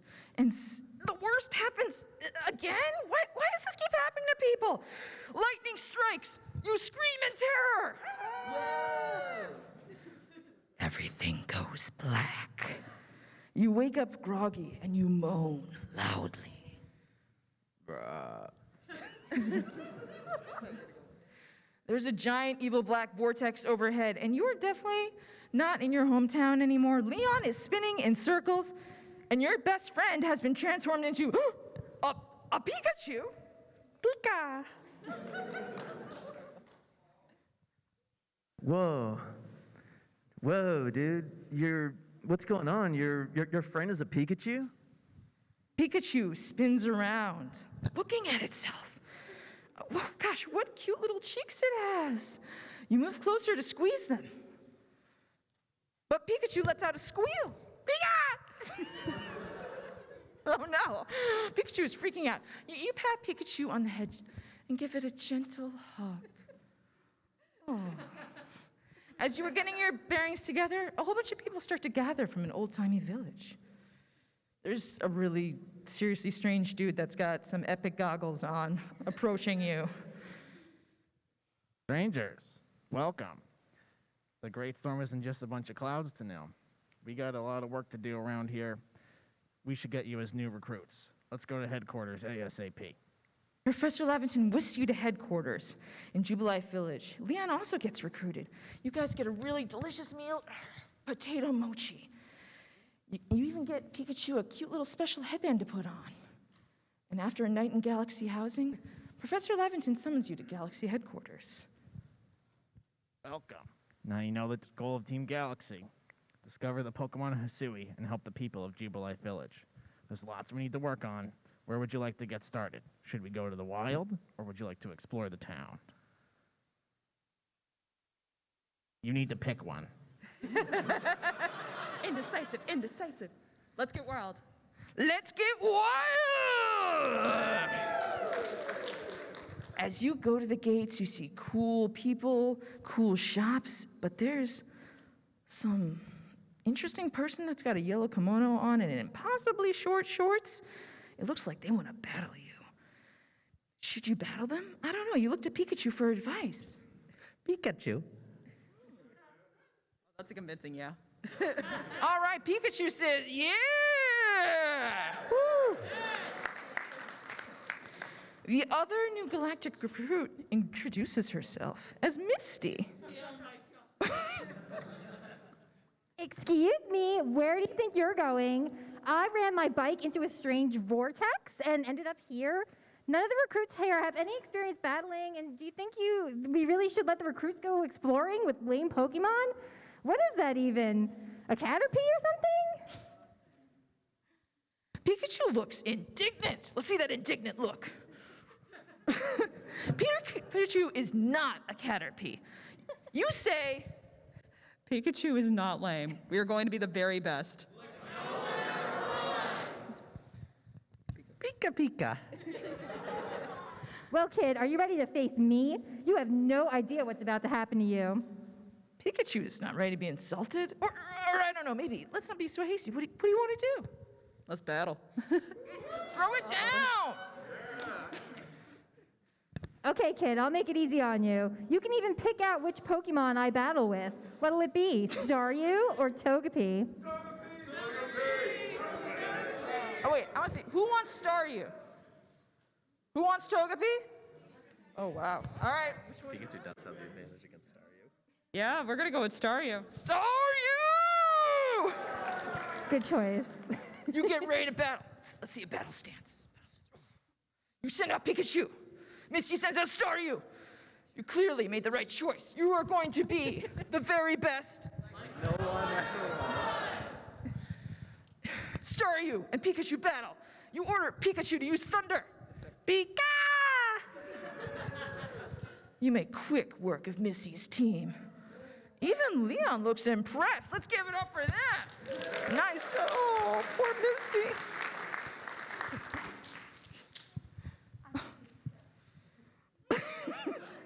Leon lost as always, but he's clearly impressed by your battling. Kid, that was amazing. Kid, you and I found the first ever Pokemon League here in Hisui. When I say champion, you say time. Champion? Time! Champion? Time! You two join forces and you make the first competitive Pokemon Battle League in Hisui. Typhlosion and Charizard trade out all sorts of amazing battles for years with your Pikachu, and it is completely epic. The end. Very nice job, guys. Debbie and Doughboy will hook you up with some endings, and feel free to get some prizes from off the table. Do we have another set of trainers that would like to come up here? Let me see. Oh, how about you two right there? Woo! Now, which one of you is the trainer and which one is the... Oh. All right, you're the trainer? No. Oh, shit. Okay, so what's your name? I'm Olivia. Yeah! And we've also got, give it up for? I'm Connie. Connie! Woo!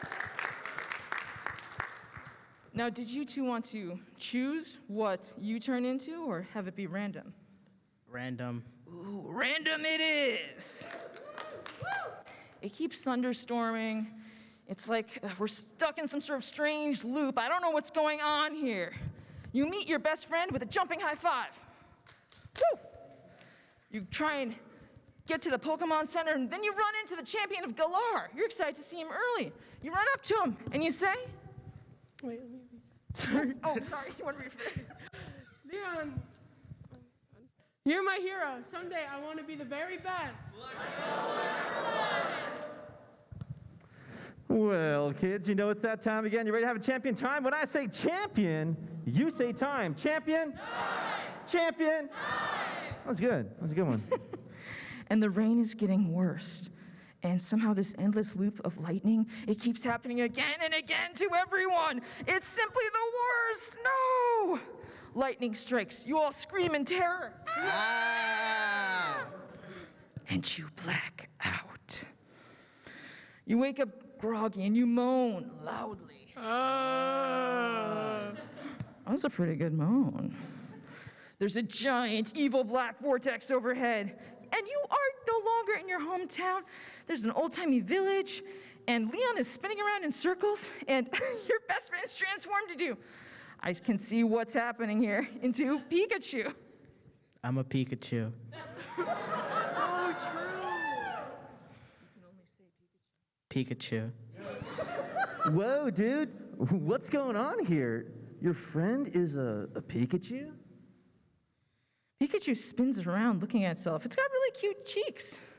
You move in to try and squeeze them. But then Pikachu lets out a squeal. Ah. Pikachu is freaking out. So you pat Pikachu on the head. Oh, give it a little hug. As you're gathering your bearings, a really odd-looking man starts to approach. Guess who? I knew it. The Great Storm isn't just a bunch of clouds, it's a portal. These people in this Pikachu are from a world away. So we should get you recruited to help us out around here. Let's head to headquarters ASAP. Professor Laverton takes you to headquarters, and you guys get a really delicious meal of mochi. It's pretty good. And Pikachu gets a little special headband.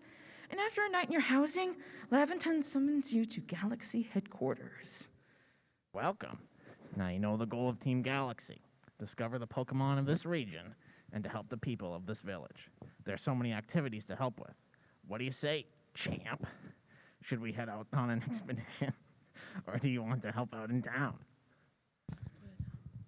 Let's explore the town. Ooh, they're gonna explore the town! Professor Laventon informs you. Well, kid, some of the townspeople have made requests. Or you can go talk to Commander Commodore. Want to see what's on the request board, or go check out Commander Commodore? Check out Commander Commodore. So they decide to go check out Commander Commodore! Now, he is a very tough, imposing individual. Getting to him is a bit difficult as they're trying to push their way through all the different people in town, and he tries to size them up. They finally get there. Yeah, there's a lot of stairs. Have you seen how many stairs there are in the game? It's kind of crazy. Eventually, he gets here. Ooh! You must be the new recruit. Interesting. Yes, no. Curiouser and curiouser. And you have a partner Pokemon? Who are you? Pikachu. Pikachu stands to attention and bows politely. You two will do just fine. More and more strangers and Pokemon have been coming from the vortex. But ever since you arrived, I've sensed something watching you from the volcano. I am not sure if it is the right time to embark to such a dangerous place yet. I suggest you go to the waterfall area to train and then report back. Would you like to approach the waterfall or investigate the Pokemon watching you? Investigate. They're gonna investigate the Pokemon watching them! Why are you trying to figure out who or what is watching you? Leon is trying to encourage you on this treacherous journey. As a champion in training, you have to get used to the spotlight, you know? There's always someone watching. Anyways, when I say champion, you say time. Champion? Time! Champion? Time! But is this the time to be having a champion time? Your journey leads you towards a looming volcano. You occasionally have to play, hot feet. It's really, really hot. Ouch. And you run between the different lava areas. Even Pikachu is starting to burn up. Oh, should you continue to the top of the volcano or turn back and cool yourself in the waterfall? Continue. They're gonna continue on to the top. Your body is covered in sweat. You're almost collapsing from the high altitude. Leon gasps and says, there's totally not an error there, but this is what your line is. This might not have been a good idea. I mean, I like fire and all, but maybe we should head back down before we're toastified. But you feel compelled to leap into the volcano. I don't know, maybe that's just an Abra's mind games.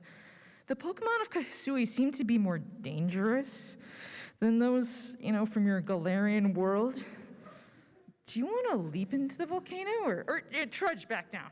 You choose. Leap into the volcano. All right, let's see that leap. Ooh! They leap into the volcano. You look to Pikachu and nod. Pikachu says, Pikachu. Pikachu is evolving. Oh my. Apparently, the fire is so hot that Pikachu is evolving into, whoa. This is what happens in Hisui. Pikachu says, Typhlosion. woo! The flames around you your partner's deck are getting bright orange and gothic purple. As you two are just about to hit the lava and be burned out of existence, Typhlosion starts shooting fireballs in every direction, propelling you out of the volcano. Typhlosion screams, Inferno Parade. Leon is still standing at the edge of the volcano watching in awe. And he says, Dude, that was wicked. Even my Charizard has never moved a move of such a Poke-fiancé. You are a true Pokemon master. eventually, you and Leon start the first Pokemon gym ever, a fire gym hidden in the depths of a volcano. And you have done it. In the end, you have become the very best. Like no one ever was. Well, very nice. You managed not to get burned up. You can get some endings over there, and they'll help you out with some prizes there. They're very, very daring people. It's dangerous there. Do we have, I think we might have time for one more to come up here. Let me see. Did you want to come up? Yep. Did you have a friend with you, or should I find someone else? Is there a single person? Oh, how about you in the blue over there? Yep.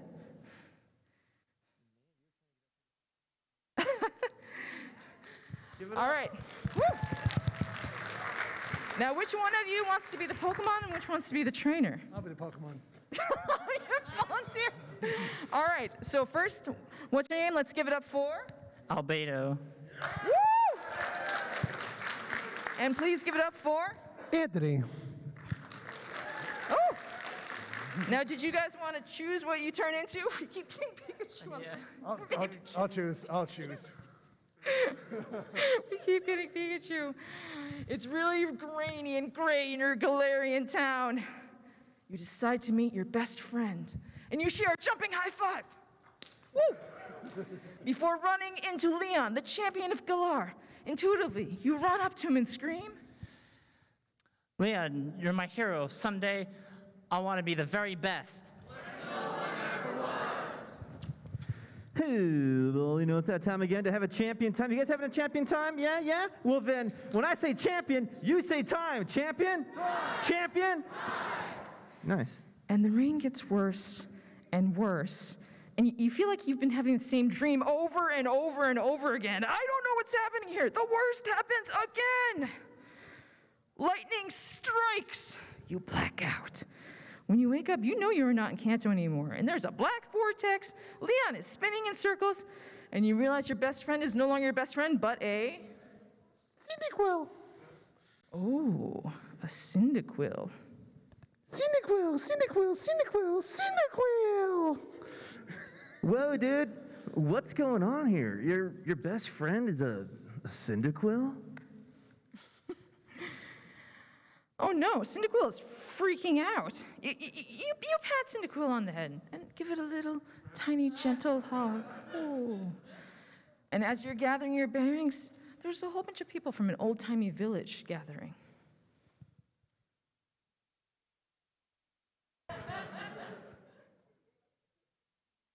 Hello. A strange man appears and he speaks to you. I have a funny feeling you know exactly what I'm going to say. Let's get you to headquarters ASAP. After a night in your Galarian housing, Professor Lamington summons you to galactic headquarters. Once again, I have a funny feeling you know exactly what I'm going to say. Would you like to explore the wild or explore the town? I'm the Pokemon. You're the one choosing. I'm the Pokemon, man. Let's get wild! As you walk to the gates of town, you see shops and cool people, and there is still that galactic recruit that wants to battle people. You look to Cyndaquil for advice, and Cyndaquil says, Cyndaquil, Cyndaquil, Cyndaquil. So do you want to battle, or do you want to, continue out to train? You're my master. I think Cyndaquil wants to go out to train. Let's go on hardcore train. You duck into an alley, to get away from this trainer, but before you can get to the gates, you were surprised when Leon ducks into the alley too. Whoa, kid. I know it's scary that we're a long way from Galar, but you can't shy away from a challenge with your rival. So Even if your Pokemon's a bit unprepared.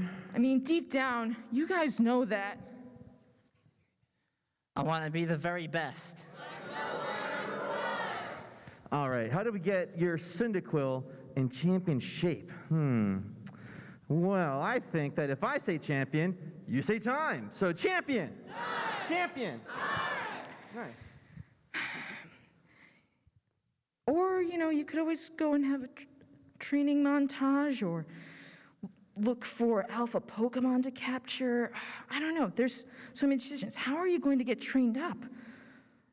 Search for an alpha Pokemon or have a training montage? Let's have a training montage. You realize that the only way you're going to have a champion time and beat your rivals is to do that training montage with Leon. All three of you do exercises in perfect unison. You stretch to the left. Stretch to the left. My left. No, your left. All right. And then you stretch to the right. You stretch up. You stretch down. All right. Now you punch, punch, punch, punch, punch, punch. Cyndaquil doesn't know how to punch. You dip and you sway like you're dodging punches. You do some push-ups. You try and do push-ups if you can. Woo! Oh, Leon is doing one-arm push-ups. You jump rope. It's this whole Rocky thing. All right. You think you are ready to battle your rival. Let's hear Cyndaquil. Cyndaquil! Yeah! You and Cyndaquil have trained hard. You're ready to battle. Cyndaquil. Misty sends out Staryu. Cyndaquil says, Cyndaquil, I'm so screwed. This doesn't look good for you. I mean, Cyndaquil's just trying its best, but Misty is just too tough from you. I believe in you, Cyndaquil. You can do it. Evolve. Become the champion Typhlosion. Typhlosion! Yeah. Typhlosion! His cheering is doing it. Your best friend finally evolves into a massive Typhlosion. Even you can do this battle. You have one last chance. Typhlosion gets one more move in. What is it gonna be? Typhlosion, use eruption.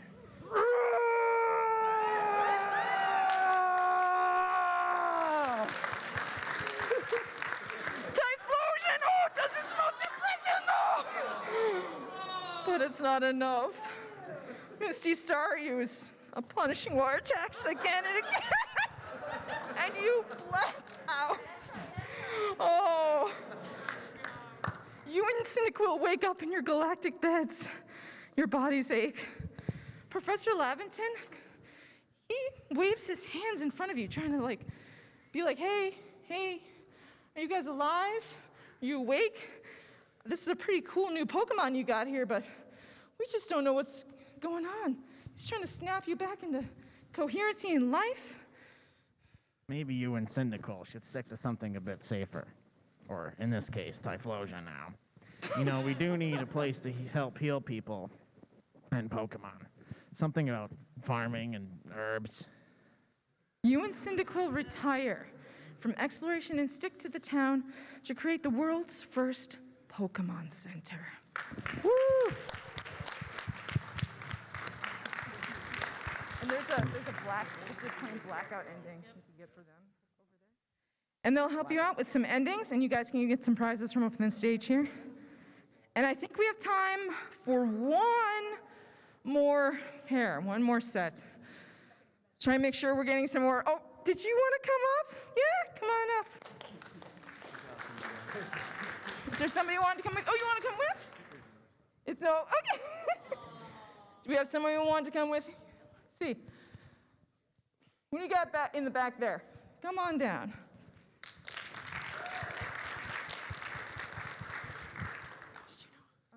Now, did you want to be the Pokemon or the trainer? I wanted to be the Pokemon. Oh, you want to be the Pokemon. All right, and introduce yourself. What's your name? Matt. Matt. All right, everyone give it up. And that means you're going to be the trainer. Oh, I love your monster under your head. Feline. And what's your name? I'm Jessica. Give it up for Jessica. Why don't we go to New Game Plus? So, as we all know, it's very rainy and storming and Galar, and you guys are really excited because you're gonna get your first Pokemon today. And you run up to Leon and you tell him that he's your hero because someday, oh, I'm sorry, that's you. I want to be the very best.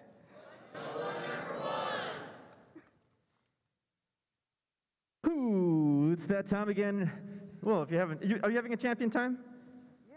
All right, then. When I say champion, you say time. Champion? Time! Champion? Time! Nice.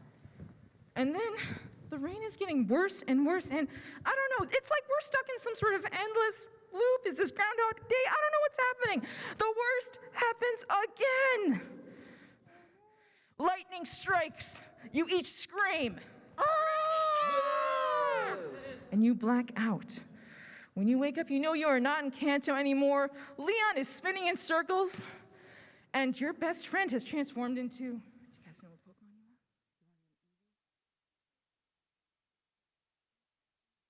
you are? Rowlet, Pikachu, and Eevee. Oh, Rowlet. Ooh. Rowlet. Rowlet! Say Rowlet. Rowlet! Rowlet! Leon can't believe it. Whoa, dude. What's going on here? Your friend is a Rowlet? Let's see. Oh no, Rowlet is freaking out. Oh, you pat Rowlet on the head. Oh, give it a gentle little hug. Oh.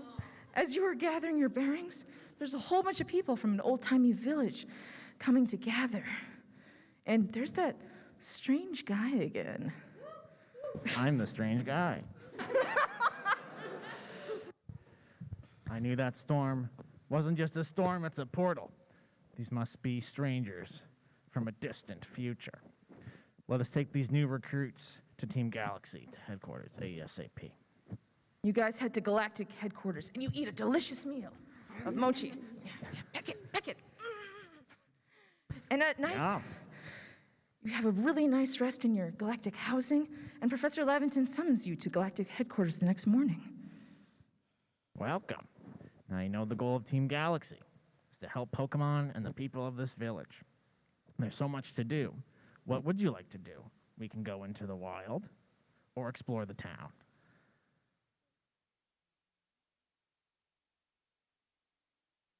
Let's go out in the wild. Ooh, let's get wild!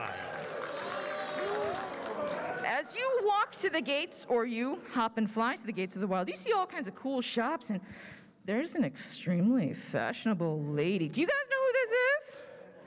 Oh, yeah. Hello. She's got a pretty big Garchomp of unusual size with her. What a cute Pokemon. What did you call it? Rowlet? I've been so lost ever since I found myself here, and that little bow tie is just the perfect inspiration for a new venture. Can I ask it to model it for me? Ooh, okay, model. Give some poses. Wow. You agree, and Rowlet walks down the catwalk. Walk over there. Yeah. Strut. There you go. Nice. Work it. Woo! Rowlet does amazing poses, and the crowd goes wild. Rowlet is a sensation. Cynthia is excited by how Can popular you Rowlet and is. Rowlet stay in town for the next few weeks to be the star of the upcoming Jubilee Fashion Week? Whoa. So do you guys want to stay in town or, explore the wilds? You want to be a star? Yeah, let's be a Say star. Rowlet. Rowlet wants to be a star. Fashion Week is glorious, and Rowlet struts its stuff like Derek Zoolander at a Mugatu fashion show. Leon is also invited to model. He is the Hansel to Rowlet's Zoolander. What's the equivalent of blue steel? I don't know. I know it's hard in math, but try and give a smoldering look to the audience. Yes, there we go. Turn away, and then look back. Smolder. Oh, yeah. You surprise yourself taking photos at the fashion show on our new ARC phone. They're pretty good. And Daguerre from the photo studio notices, and he's like, hey, kid, you know, you got a real eye for framing. Why don't you come by the studio? And you've discovered that your true calling is to be a Pokemon photographer. Rowlet poses for you all the time, and Leanne even comes by to do boudoir photography. This is great. But sometimes you feel like you should be out in the field, you know. It's so hard. Do you want to follow the fashion or go photograph Pokemon? Fashion or photograph? Go photograph those wild. Ooh, they're gonna photograph wild Pokemon. Photographing wild Pokemon sounds like a great idea. You take Rowlet out in your homemade 01. It's a bit like being a Flintstone mobile, and you pedal it out into the obsidian fields, and you see all kinds of wild Pokemon. Oh, look, is that a Bidoof over there? Oh, a Wurmple. Wait, what's Leanne doing out there with that Wurmple? I don't know. Is that a Shinx? The Shinx is bounding up the hill, and you and Rowlet pedal up the hill after it.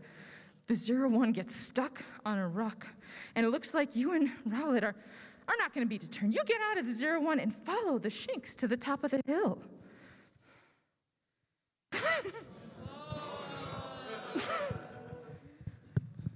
Everyone start the drum roll. The Shinx bring you to the edge of the cliff. You look around and you see more Shinx sneaking out of the hill, swarming you and Rowlet. How can there be this many? And Hisuian wilds, Pokemon hunt you. You hear drums in the distance. The Alpha Shinx glares at you, knocking you off the cliff into the river below. You and Rowlet scream for help. You struggle. You grasp for air. Worse than fighting a Garchomp. You pass out. You and your best friend wake up on a familiar Pokemon campground under the Galarian stars in matching sleeping bags. You are no longer Rowlet but yourself. You look up and you see a shadow, or is that a glimmer over the moon? Was that a pitch black nightmare or a dream? I don't know. You walk over to your friend and it looks like he's wearing a bow tie, but you're not sure. That's weird. What a weird dream. The end.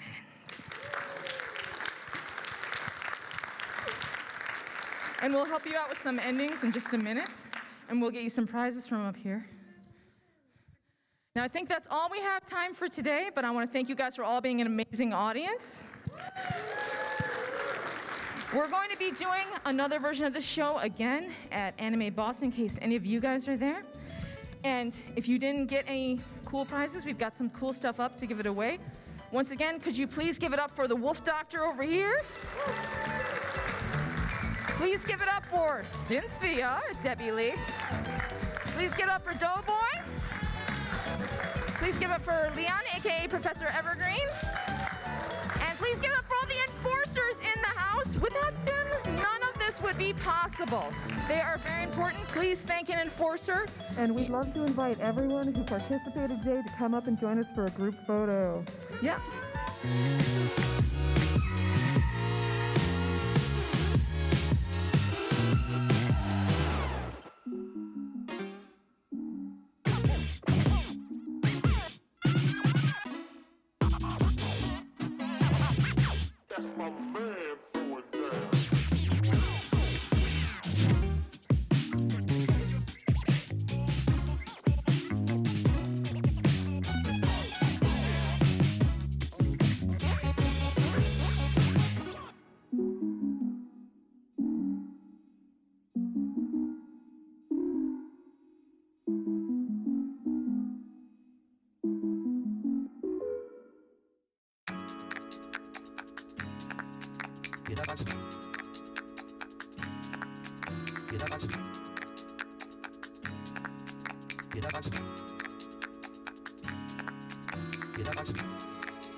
talking into the ether. I'm not supposed to lean in. I feel like I'm addressing the United Nations.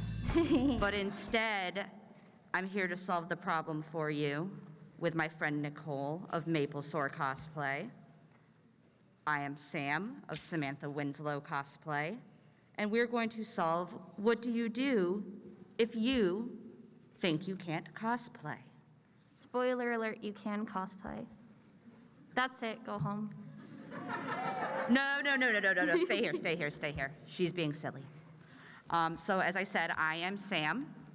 I have been cosplaying now probably almost 8 years-ish, give or take. My cosplay partner is my mother. She is much more gifted with a sewing machine than I am. I do mostly the props and wig stuff. And have won one award at Super Mega Fest in Framingham in the before times. And I live in Connecticut with 2 psychotic, evil cats. And who were you at PAX this year, in case they saw you So and didn't this recognize year, you? Friday, I was Imogen from the new Critical Role. If you were here yesterday, I was with the League group as Timo. All right. And I am Nicole Rosenthal of Maple Soar Cosplay. I am one half of Maple Soar Cosplay. The other half is my lovely husband sitting in the second row here. Give him a wave, Dan. not us, give them a wave. And so I've probably been cosplaying about 5 years. I haven't done a ton of competition, but I did place in Connecticut's last cosplay competition. If you've been around PAX for the whole duration, you may have seen me as Misty, being the handler for a Graves with a very big gun, and that was my husband up there. You may have also seen me in this outfit, which, like, is it a cosplay? Is it not? It's from Something is Killing the Children. Any horror fans out there may or may not know it. That is a graphic novel, yes. Yes, graphic novel. And yesterday, I was Camille on 3-foot stilts. You would have been very lucky if you saw me, because I got booted. So it was not long-lived. They did not like her stilts. All right. Oh, you didn't tell them about your pets. Oh, okay. I guess the rest of the intro is I'm a circus person, and I'm a mom of pigs. That's it. There's nothing else interesting about Yeah, me. she lives a very boring life. Very normal. So to start you off, we'll share our golden rules for cosplay. Just starting off, you can get cheap and fast, you can get cheap and good, or you can get fast and good. If you have no money and 2 days until your convention, it's probably not going to be in your favor that it's going to be your best work.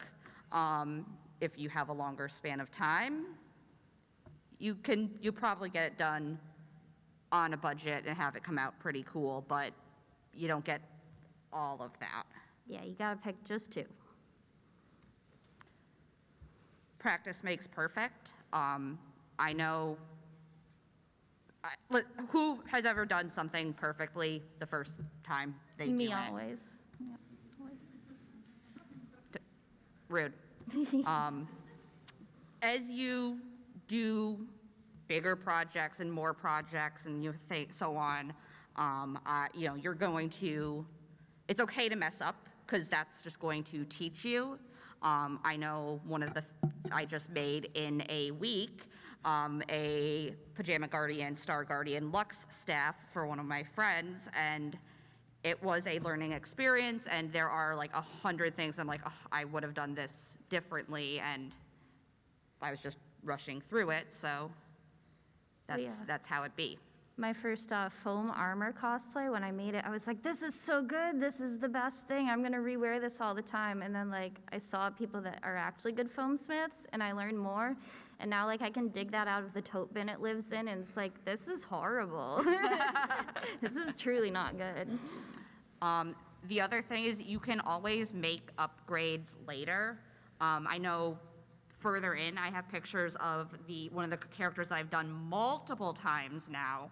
I think I've done like 5 iterations of Ariel from The Little Mermaid.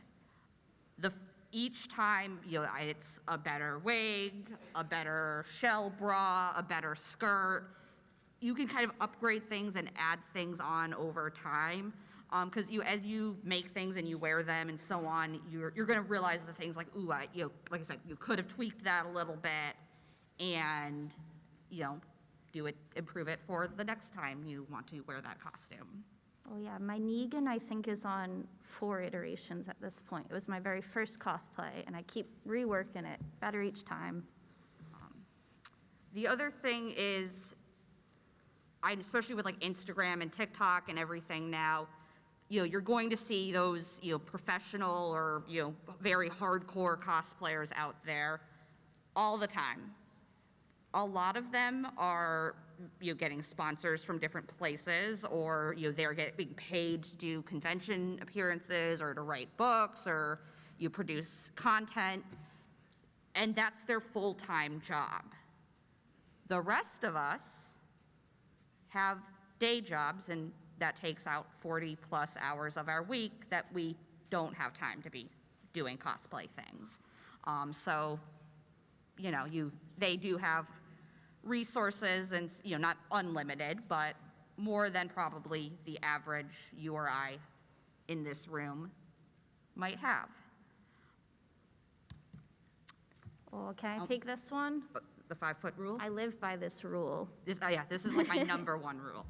So the 5-foot rule, this is like when you're working on your cosplay and you're being really nitpicky, you're looking at every little detail like, oh my gosh, this one little stitch got skipped. Nobody's gonna see it. Take 5 feet back, look at it with fresh eyes, look at it how the people around you are gonna be looking at it, and realize, it's great if you want to get it absolutely perfect and you have the time and you have the money, go for it. But it doesn't have to be perfect past the point where, standing 5 feet. I don't want to call out anyone in the audience, but nobody's going to notice if the seams in your armpit all line up. No. If they do, that's weird. The next one I'm going to hand over to Nicole. Oh, convention/venue rules. Yeah, you should know these rules. You should live by these rules. And when someone tells you that you're breaking the rules when you're not, you just try to get out of that situation. And generally, in PAX in particular, the enforcers are really good about knowing the rules, and they can help you out if you have questions on the fly. But the rules are always posted online ahead of time. I don't know if any really rule-intense people in the audience noticed that there was a rule change in the cosplay rules for PAX. That I don't know if it was super advertised, but I noticed. So if you noticed it, come talk to me after. And if you can guess it, I don't have any prize for you, but I'll give you a business card or something and a high five. Yeah, we have lots of business cards, lots of high fives. But also too, if if Nicole is making a cosplay that revolves around her wearing her stilts, but she's going to a convention center that has a con that has a hard and fast rule that they don't allow stilts, okay, well maybe she's gonna wear that to a different convention, but she's not gonna bust her butt to make it for that one. Exactly, and you can always send an email too. I've sent emails before, like, this thing isn't specified, but I understand I'm a freak of nature and I'm gonna do things that maybe you didn't realize had to be in the rules, so you can always just email and check. Yeah, if you're not sure, you can always clarify. There's also gonna be a difference between what you're going to make as a fun costume versus something that may be a competition piece if that is something that you are interested in. Competition, they're going to be looking more closely at that craftsmanship. Yep, they will Again, ask to see the lining in your jacket or whatever. but probably not the armpit. Probably not the armpit. But they are going to look more closely at those details, and you are going to have to kind of maybe be a little bit more meticulous. There's usually 2 rules about how much you can use like a pre-made dress and modify it or so on. Again, different competitions are going to have different rules. If you're just cosplaying for fun, you do you. But first, and this is my favorite, This is all you, I don't do if you this. get your stuff organized, it is going to save you so much time, so much money, so much everything, because you're going to be able to see what you have, and it's going to be better for you all around. Planning and organizing, this is something I actually just started recently. I got a binder. I printed my reference photos and I put them on the outside pockets and kind of listed out the different pieces of the costume so I could keep in track of what I had to make or get or so on throughout. Organization doesn't have to be expensive. I made this super cool acrylic paint holder out of like, I don't know, $20 worth of like PVC pipe and a bunch of hot glue. I actually have something cool for this. I have a drawer. I open it, I just throw everything in there.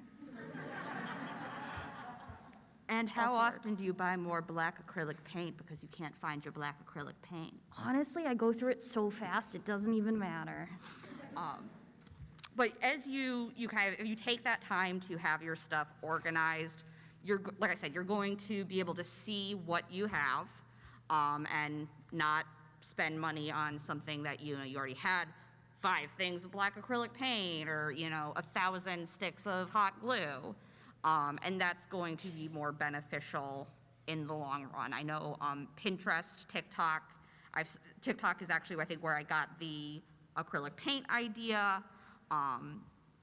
And like you can go anywhere, Dollar Tree, sometimes you find great things, Home Depot, IKEA, Marshalls, TJ Maxx, Amazon, the list goes on. My wigs, I actually hang them in their plastic bags on like a tiered pant hanger. If you go on my Instagram, I actually have a picture of the shelf that I made for the stuff that stays pre-styled with my wig heads. That was like a 10-minute project. Well, Your wig shelf is intense. It's quite nice. I love it. So the first thing that might be stopping you from doing cosplay is, I'm too old or I'm too fat because I didn't work out at all during COVID, or that character isn't the same gender as me.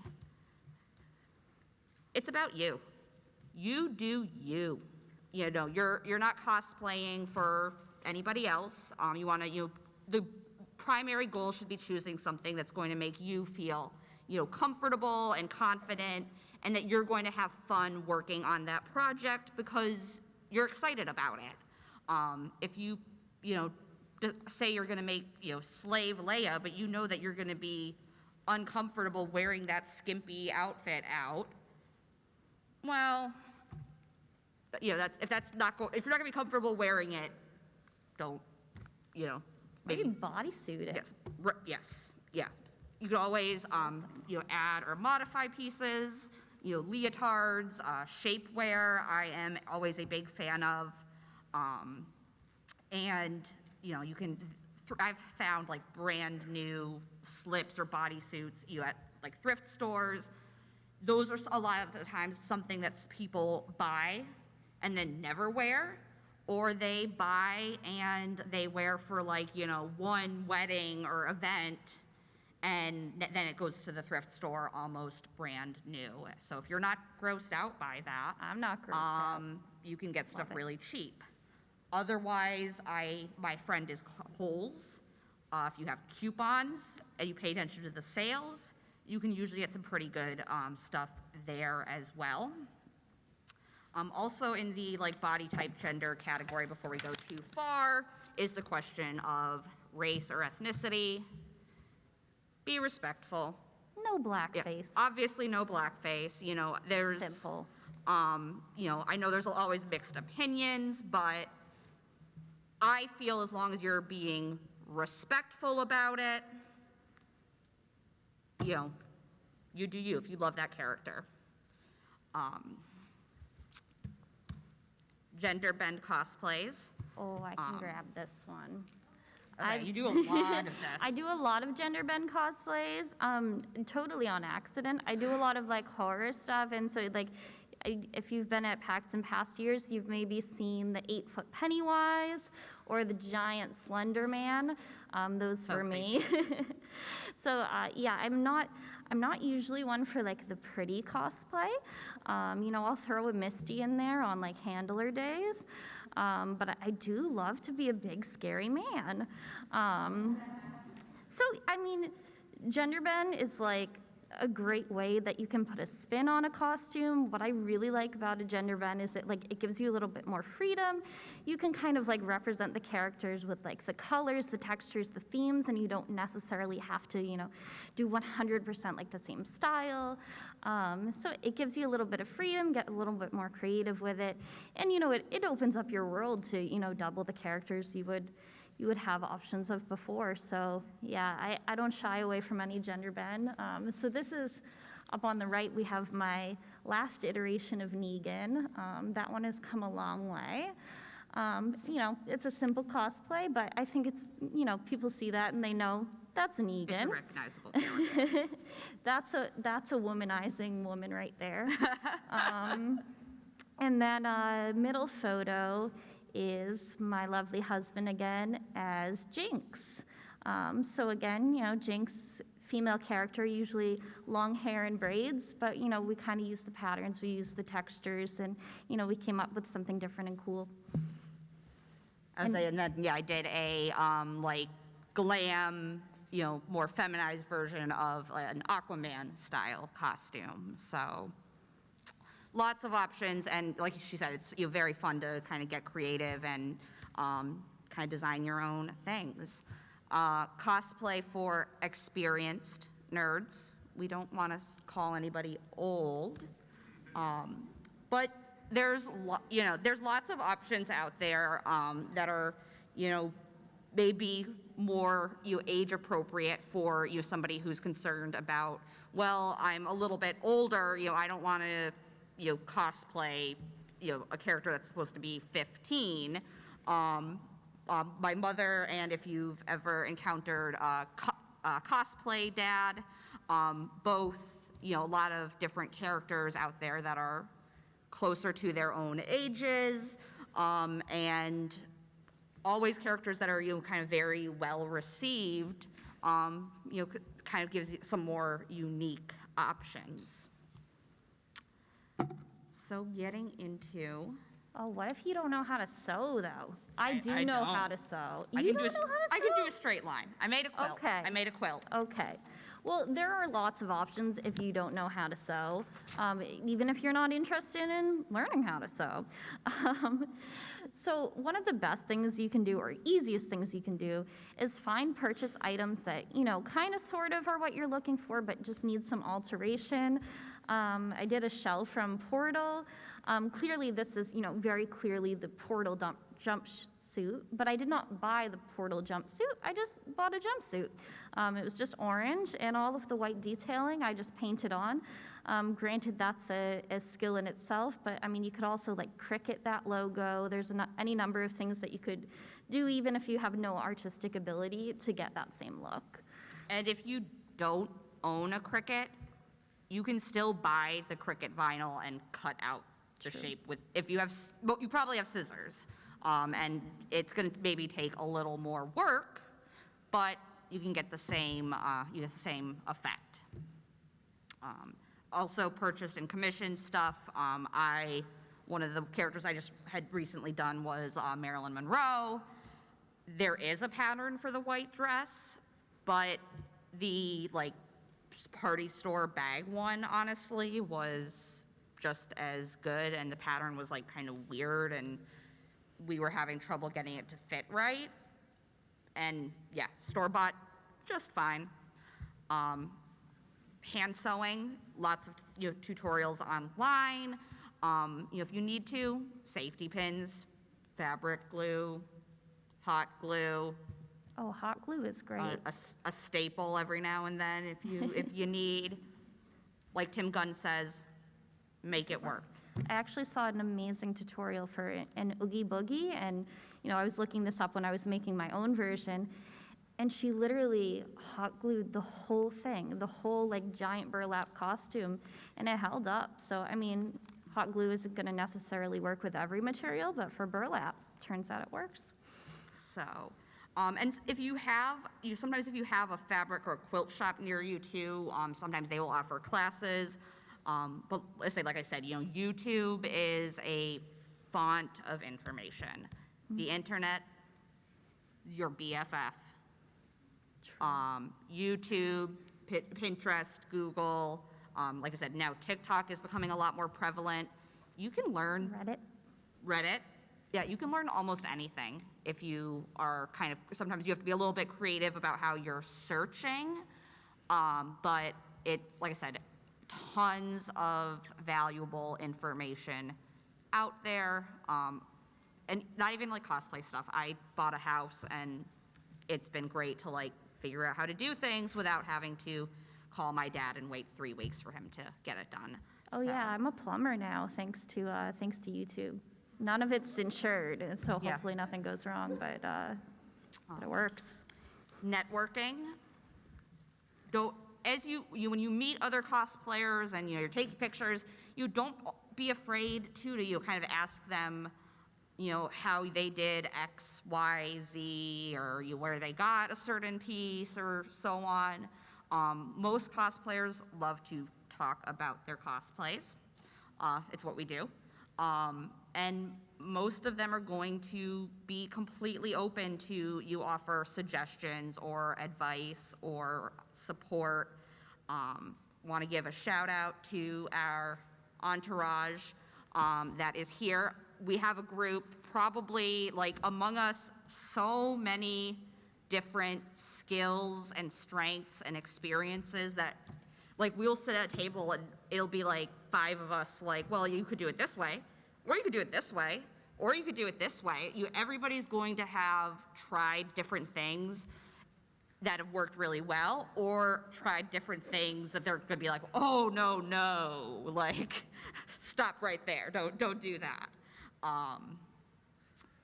And overall, it's just, the cosplay community I have found is, for the most part, is very accepting, welcoming, just kind of open to you kind of meeting people.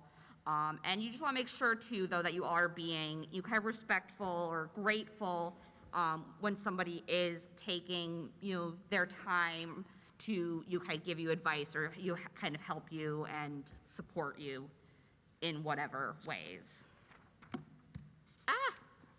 It said I don't have enough time.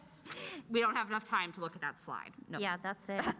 So what do you do if you don't have enough time to make a cosplay? Oh no. So we've got some time-saving tricks. We've got a couple photos up here. So we've got me and my Misty from a couple years ago. I got bored during COVID at the height of Tiger King. Yeah, of course. So yeah, that was me in my backyard. My neighbors were probably very confused. I made my cat be a tiger. It's adorable. No, she hated it. I can imagine she hated that. Yeah, she's mean. So she's not mean.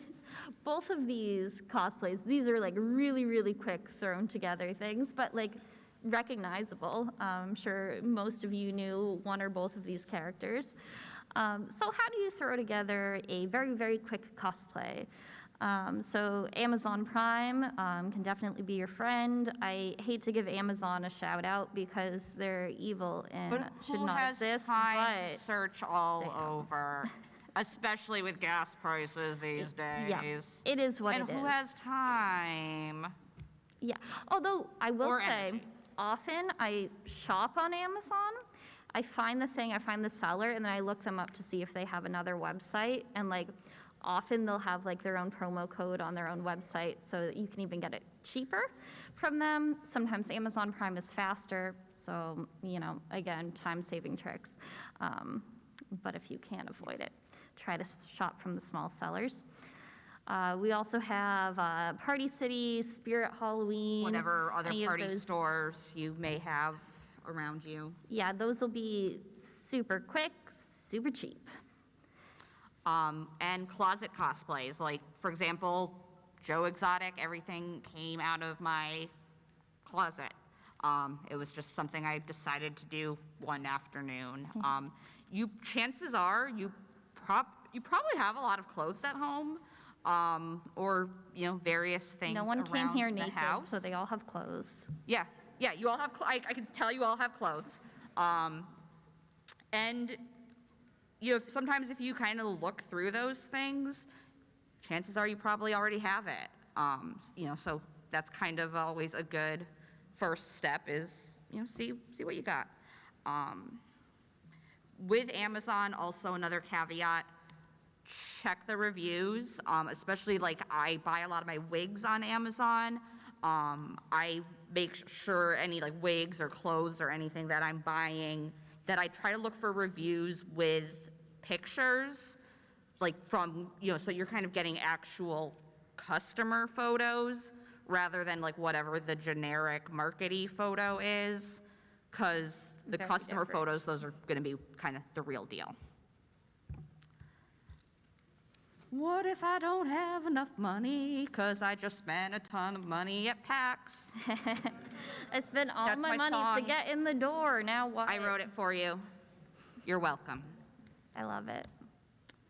Where would I go to find cheap things? Oh, you gotta let me take the first one. This is my passion. Thrift stores, oh my goodness. I love to thrift shop, not just for cosplay, for everything. Everything. But I do agree.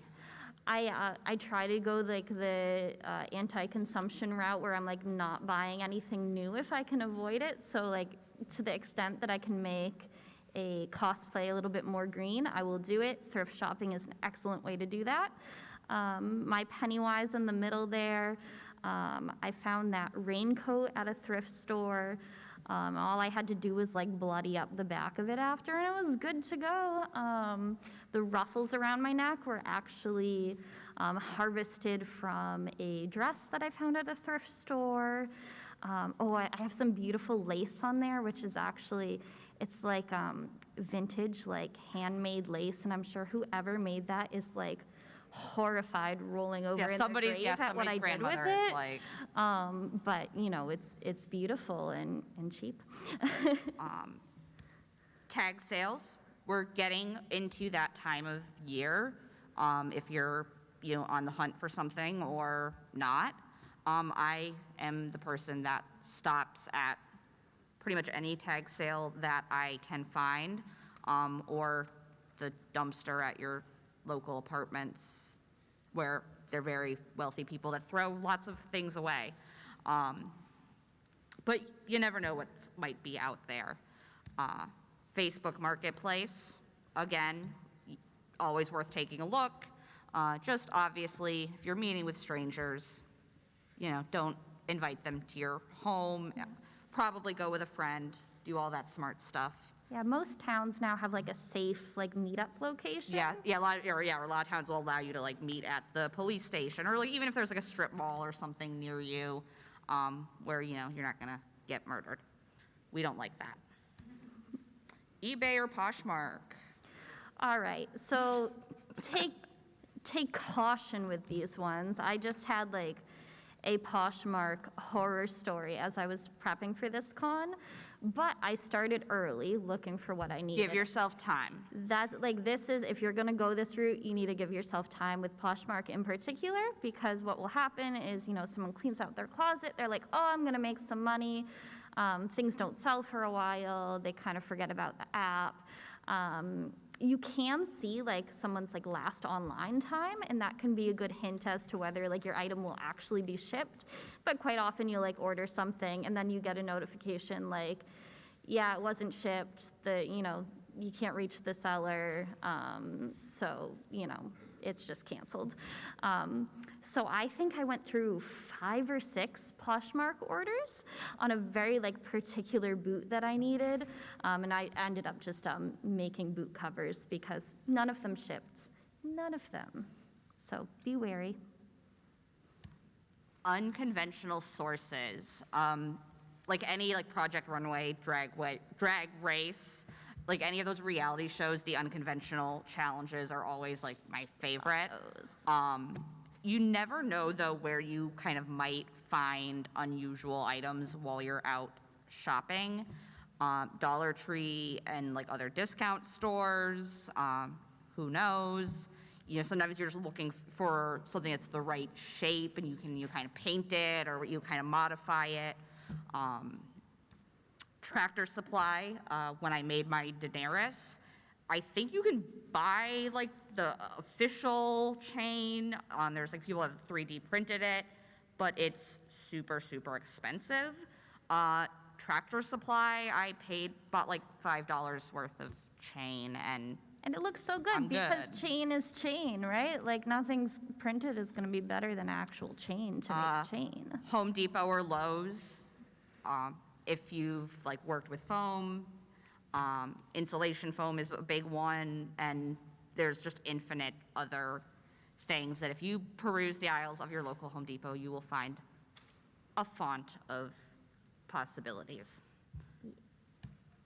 IKEA, and this is actually almost kind of a kudos to actual Game of Thrones because some of the fur was IKEA rugs in the show, fun fact. I love when I was making my Arya costume, or my mother was doing the making, I was sourcing things.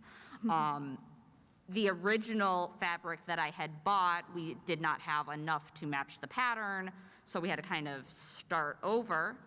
And I took a little trip to IKEA and found a couple of very nice blankets, and then took them apart, and that's how I made my cape. Next one, I'm just gonna hand this off to Nicole. Oh yeah, this is my favorite, unconventional materials.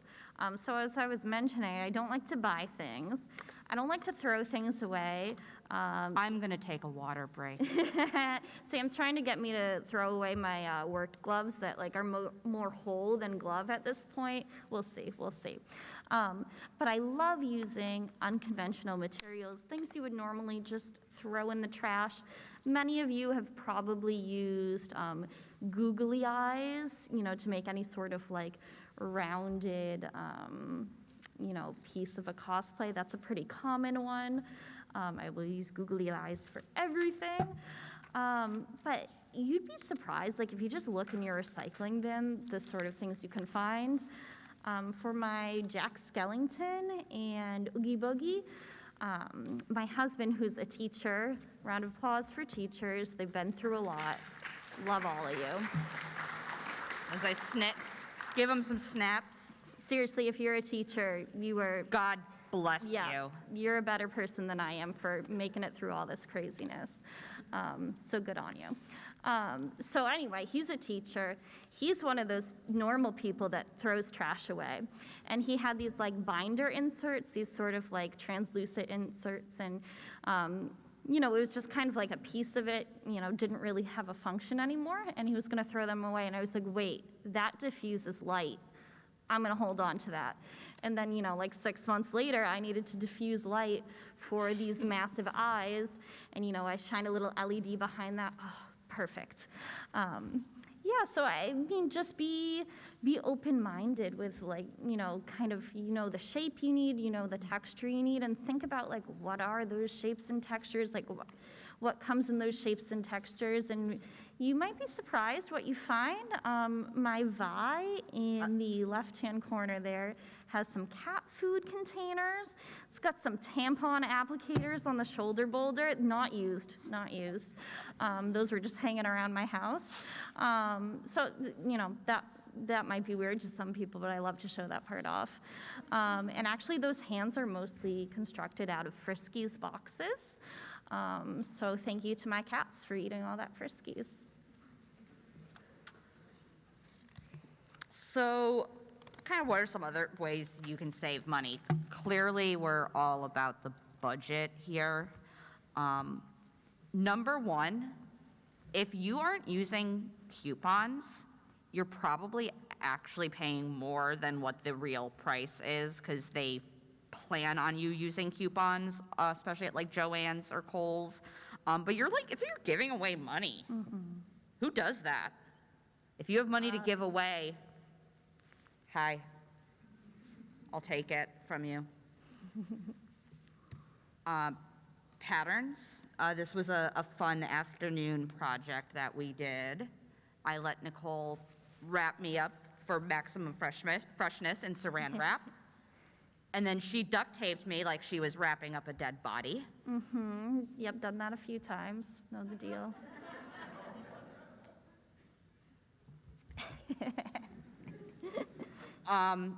But if that's a really good way to make patterns that it's going to be custom fit to you because it's literally your body. Highly recommend doing it with a friend, though, that you trust. I have done it on my own, but it was not easy. Yeah, it's a lot, like you have to be real flexible, and it's just a pain. She's literally a contortionist, so Yeah, if she's saying that that's going to be hard, believe her. And you get sweaty because you're wrapping yourself in plastic, so the less moving around for you, the better. So, and also safety scissors. Maker spaces and libraries, it's becoming a lot more prevalent that you have maker spaces are popping up in certain areas. I will be honest, I'm not familiar with kind of what is around here. I live in Connecticut. I know there's one in Hartford. I have heard of, kind of libraries that they'll have like 3D printers or things that you can you rent or borrow. Even like certain hardware stores and things, you can a lot of times you can rent certain equipment, and if you back to networking, if you make friends, they may have those things like a big spinny saw to cut PVC. I don't even know what it's called, but a miter saw is what it's called. We just learned a word.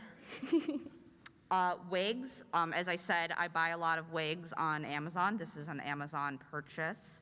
My wig that I use for both my Arya and Daenerys, for my current iteration of Ariel, are all from Amazon, all lace fronts from Amazon. A couple brands or sellers that I do try to always check first are Chrisma and I'm Style. I don't know. I don't name it. But again, you want to kind of like check those photos and kind of see what what the wig has looked like on people once they have gotten it and taken it out of the bag. ColourPop Cosmetics, very inexpensive. I believe they are cruelty-free. You can get a ton of makeup for not a lot of money. Good big palettes for like $30, and it's going to be good quality stuff, which is, with makeup, you do want to make sure that you kind of are, not just like picking something up at the Dollar Tree, because also who knows what's in that. CVS is pretty good though. If you're looking for something like inexpensive, but like not again, just gonna slaughter it off your sales. face. And there's tons and tons of like tutorials and things online that will kind of give you a rating of some of these different products or different brands to help you. What is worth the splurge? The most important thing in cosplay, other than fun, Winning. Safety. Safety. Scissors or knives, you want to make sure that those tools are staying sharp. It's counterintuitive, but a sharper knife is going to cut more smoothly, like if you're cutting foam, and not like kind of skip or jump. And therefore, you're probably less likely to cut yourself. It's also going to be easier to work with, and kind of, work, with your scissors, or things, cutting fabric. If you have dull, sharp things, what's the point of having sharp things? Respirator masks, if you are, again, especially working with like things like foam or contact cements, certain, paints or glues. I think it was like a $20 investment when I first bought it at Home Depot.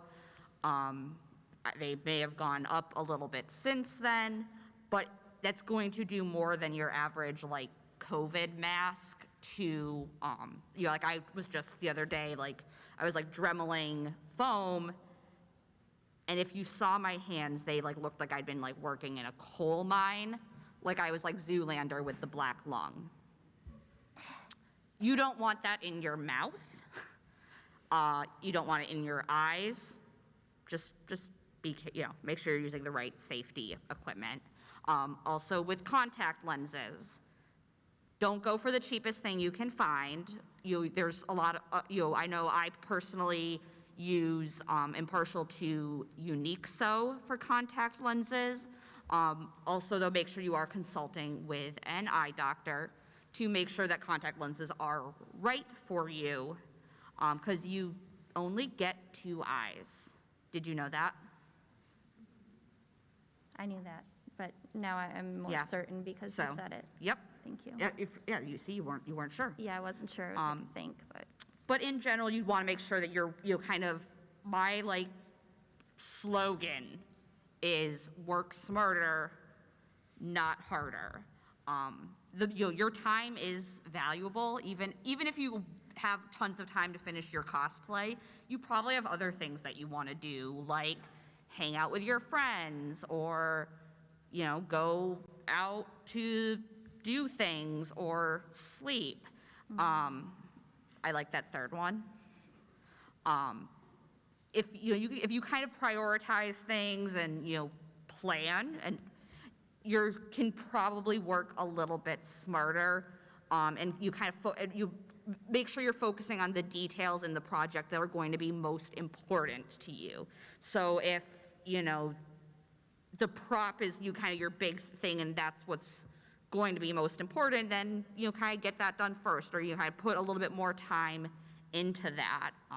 There's also a lot of tools that you can get that maybe a little bit of an investment, but they're going to overall help you work better in the long run. I know when she was making the Graves gun. Oh, that hot knife. Oh, hot foam knife. And that's not even expensive, right? Yeah, that's you can get those, I think, 10, like 15 yeah, bucks. like $15 on Amazon.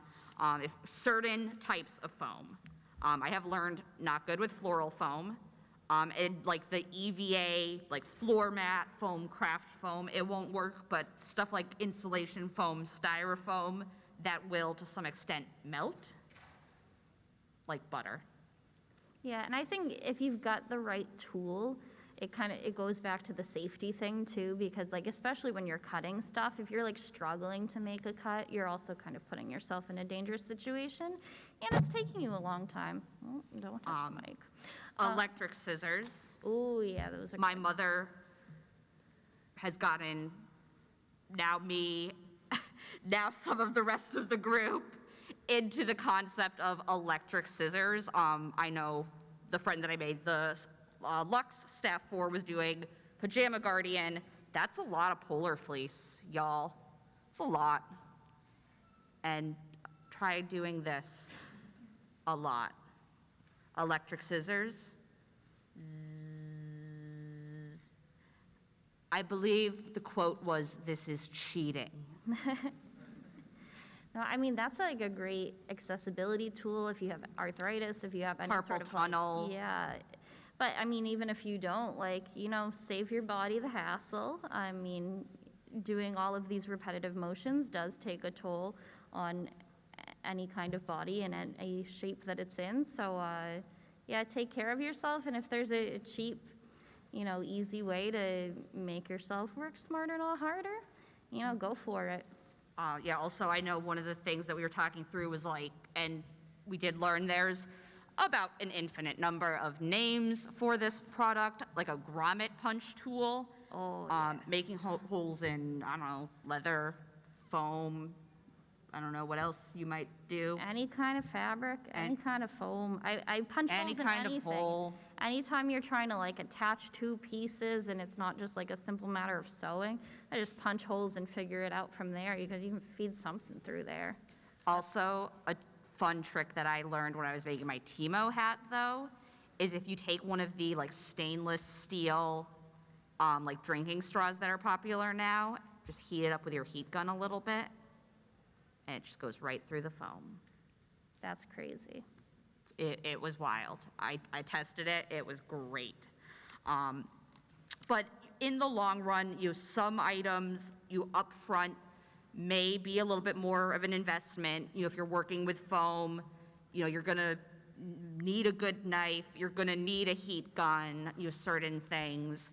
But if you make that investment upfront, in a little bit of something nicer, you're going to likely use that in other projects in the long run. And certain things don't really have a shelf life. So it's still going to be there for you the next time, and that'll be less cost into the next project. Oh, the one tool, this is kind of a tangent, but I got burned on this. Not literally burned, just, metaphorically. The heat gun, do not go for the cheapest heat gun because it'll last you like one use. And I was so foolish thinking, I'm gonna use this once, I use it all the time. So mid-tier is not that much more expensive and it won't die immediately and end up in a landfill, so sad. Resources, my animation did something funky. Yay, you found the first one. You're a resource. You're here. I know there were a few other excellent cosplay panels this weekend. Some of them, Some of by those these fine panelists are folks. here if you didn't catch them before, so. But books are cool. Reading is your friend.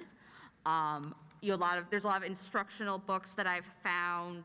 These are just a few that you have gotten some good ideas from, or even just, I have a couple different like Disney, Star Wars, Game of Thrones, like costuming art books that, like some of them you get so intricately detailed, but it's, even if that's not necessarily the costume that you're making, it can be a good resource to kind of give you kind of ideas as far as design or construction.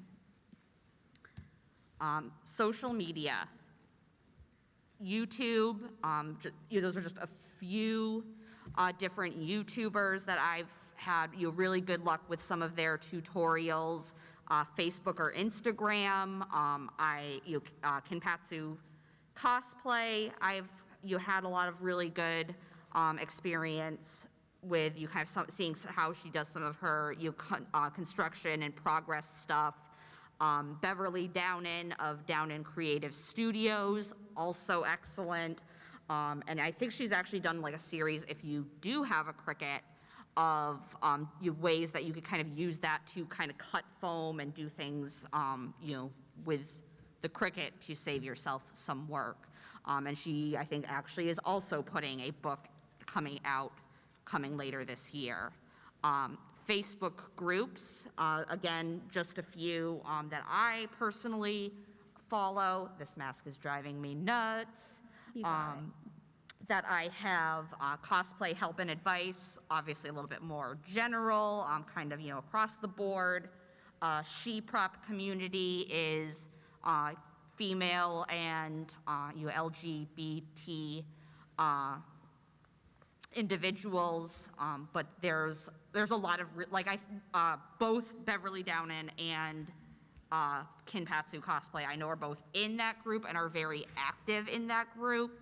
I'm sure I know that there's a lot of other very, very talented cosplayers in that group that are active. And, do you kind of help and give you advice and it's helpful to have that hive mind a little bit. Last one is, again, if you're getting into foam, is Evil Ted's Foam Fanatics. We've finally moved on that it's not just a group full of people making Mandalorian helmets. I know, but there was a phase where that was like everybody was making them. But tons and tons of, again, very talented foam smiths that will give you a lot of helpful advice, and you kind of share their brain cells with you. Yeah, I think I just want to add to this. The first thing that I do when I decide, like, this is the cosplay I'm going to do, I look up and Google that character, cosplay, images, and look at all the brilliant things people have come up with, because even if you have like an initial idea in your head about the best way to do something, someone out there is always better, someone out there has always done it before. So it's great to be able to kind of take the best bits and pieces, from everyone. And, if you can find that person and like ask them questions, it's such a welcoming community, and people are always really excited when you're excited about their cosplay. So, definitely reach out and ask questions to individuals, because they're going to be excited for the attention, honestly. So. Yes, similarly, again, if you search whatever your character is, cosplay on Pinterest, lots of options there, or hashtag, Daenerys Targaryen cosplay on or whatever you're looking for on Instagram. You will find a lot of different ones there. But yeah, that is hopefully now. Who thinks they can cosplay? Show of hands. Yay!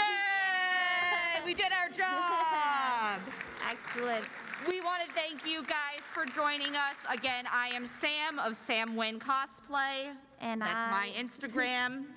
And I'm Nicole of Maple Sword Cosplay. Also, Circus Rosen is my circusy stilty account, if you want to check that out. There is pole dancing on there, so if you're offended by that, you shouldn't be. The QR code goes to my link tree, but all of her socials are added to that. If you want to come up and take a social media card from us, or you have any questions. We do have some time. We have a couple of mics. The mic. Yes. Yeah. So if you have a question, you can head right up to the mic, and let's see. We will got like 7 minutes. So. But again, we're the last panel in the room, so maybe they won't kick us out if it's good questions.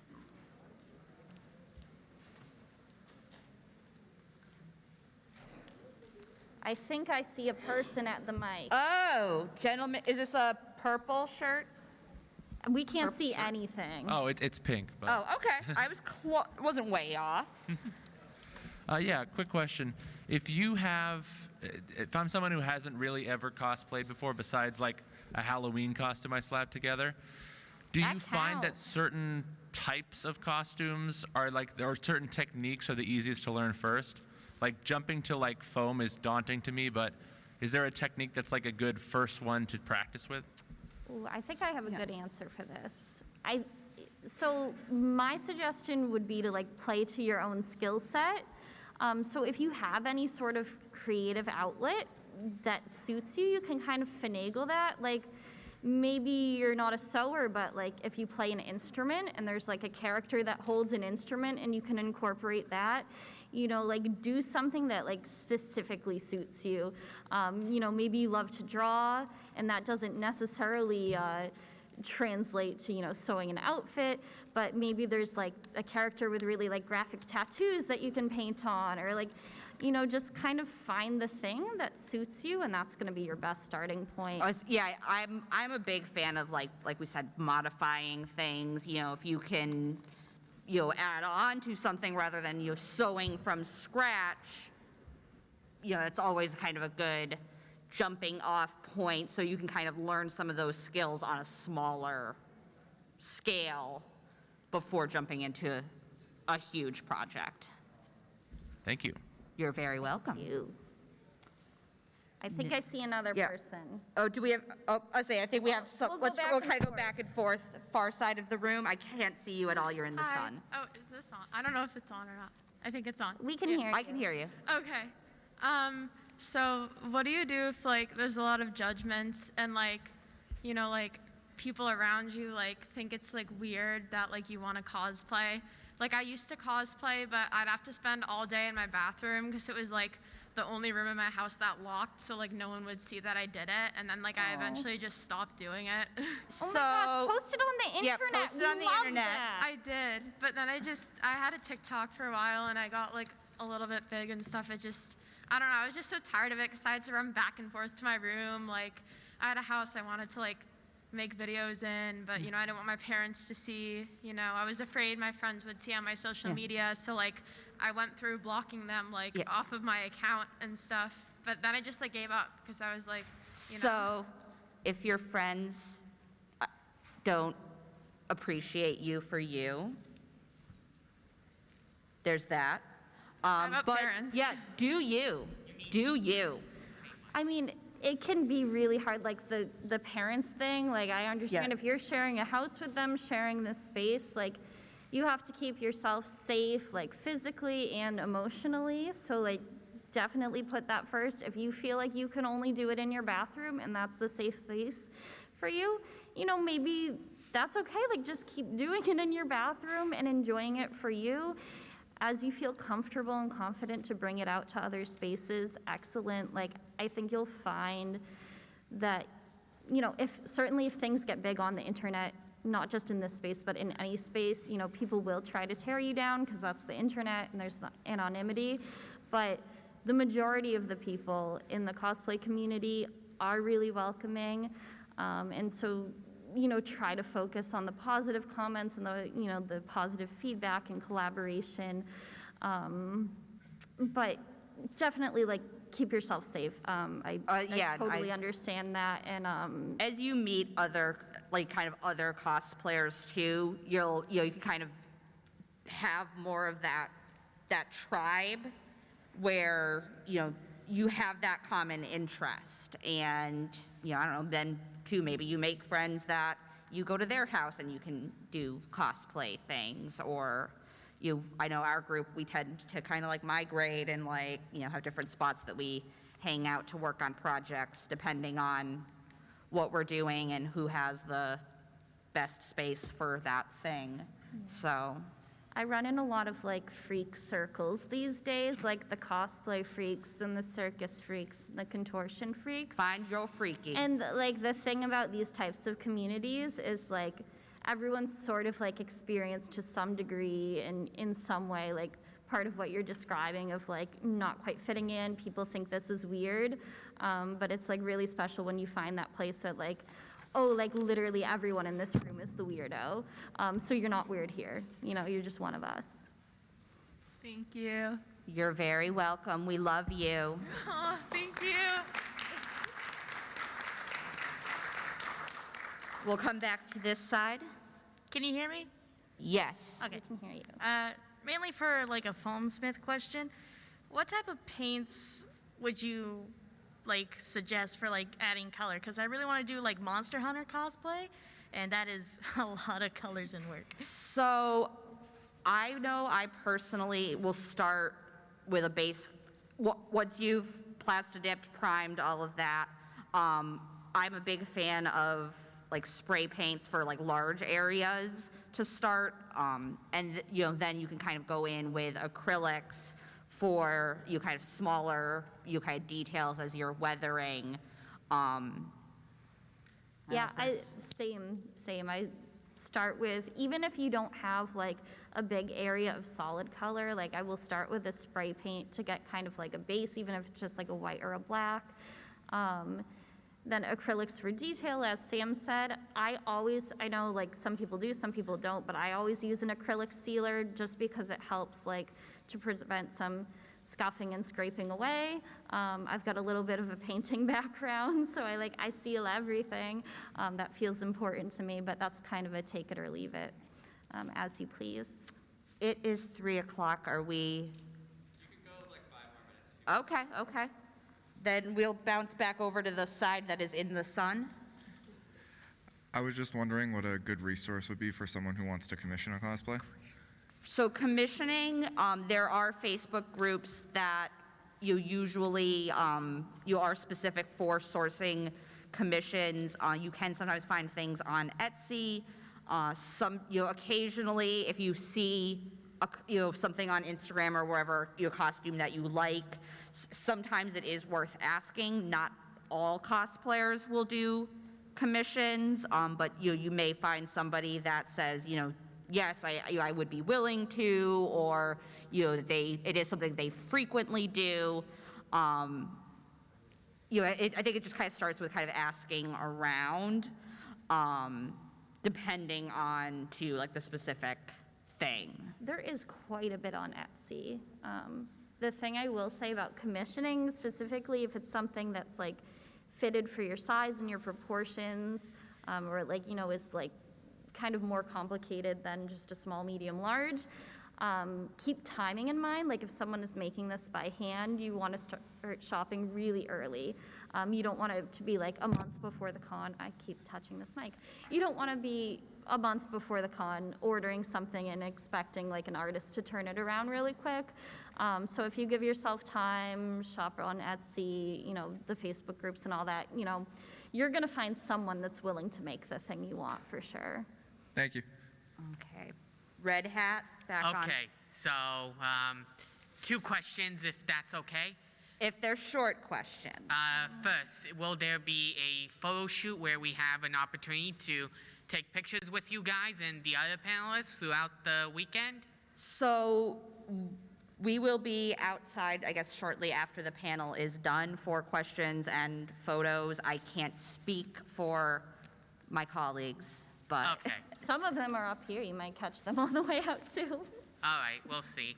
Have you ever been, the trope promoted fangirls where you had opportunities to do official cosplay for a piece of media? I have not. If you know someone, give them our contact. Yeah, that is definitely, that is a cosplayer kind of goal for, personally, it's not something I necessarily kind of strive for. I more want to make it. If they were make this and wear it, I'd be yeah, but normally it's more someone makes it and someone else wears it. That's usually the arrangement. Yeah, it varies, but. Well, that satisfies me. Well, have a good day. Thank you. Yes. So I have a couple comments. I think I saw a couple of those pictures. I think I might have seen you two before at Rhode Island Comic Con. Probably. Rhode Island is one of my big ones, so. And also, what you said to that girl about her confidence and stuff, that is spot on. I've been cosplaying for 10 years. Hell yeah. I've had to dig deep a few times, and it's spot on, and you're exactly right. I actually do have a question. It is for Maplesore. I always look up stuff like Mayron and stuff for paints and stuff. Is there any alternatives? And I've done Snazaroo before, but that just doesn't work. Is that a brand? For body paints? Yeah, Snazaroo, they sell at Michael's and stuff. What would you use? Honestly, I am on a budget cosplaying, so, and I'm not a big brand named person, so I don't even recognize the brands that you're talking about. So perhaps I'm not the best person for this question. But I just find something that's cheaper on sale. If you're looking for an acrylic paint, no, not all acrylics are created equal, but if you get some middle of the shelf Well, I think stuff, Maroon is a body paint. Oh, body paint. I haven't done a lot of. Yeah, I don't think either of us have really done a lot of No, body we've painting. done for Jinx, we did small details, and we honestly just used the Halloween supply, marker, crayon things, so nothing fancy at all. But in general, I say go mid-tier. And then if you get really into it, you can invest in like Right, a yeah. professional palette. But If it's something that's like going on your body, I try not to go, too cheap. Yeah. One other option too is my Imogen that I did from Critical Role. So she has like magic energy, and I did like a temporary tattoo on the paper that I kind of printed it onto temporary tattoo paper and applied it. So that is also an option for some things. Sam will use the Cricut for anything and everything. Those actually weren't a So Cricut, handy. but I Those might weren't a no, I Cricut. might have been able to Cricut though. Oh, I thought those were a Cricut. All right, so I think yellow hat is probably our last question because now we're at 3:05. So. Okay. Hi. So I was thinking of cosplaying as a really tall character. So I was wondering how tough it is to get into stilts and stilt walking. Okay, come talk to me after for sure, but like the short version of it is that if you look up any like circus school, most of them will have like something called a stilt class or a balance class. They'll start you on 1 foot or 1.5 foot stilts, which sounds like not a lot, but it's actually very scary the first time you're up there. You'll start against a wall and kind of just walk in place. When you're comfortable, you take one hand off the wall. Eventually, you're just walking around, and then, you can bump them up higher and higher. Once you've been doing it for a little while, it just feels like walking, but it does take a lot of getting used to. But I can give you certainly more details if you're interested after. All right. Thank you so much. All right, yeah, so if there's any other questions, we'll be outside, pictures, whatnot, in just a moment. So And you guys we have a have great day. Enjoy the rest of your con.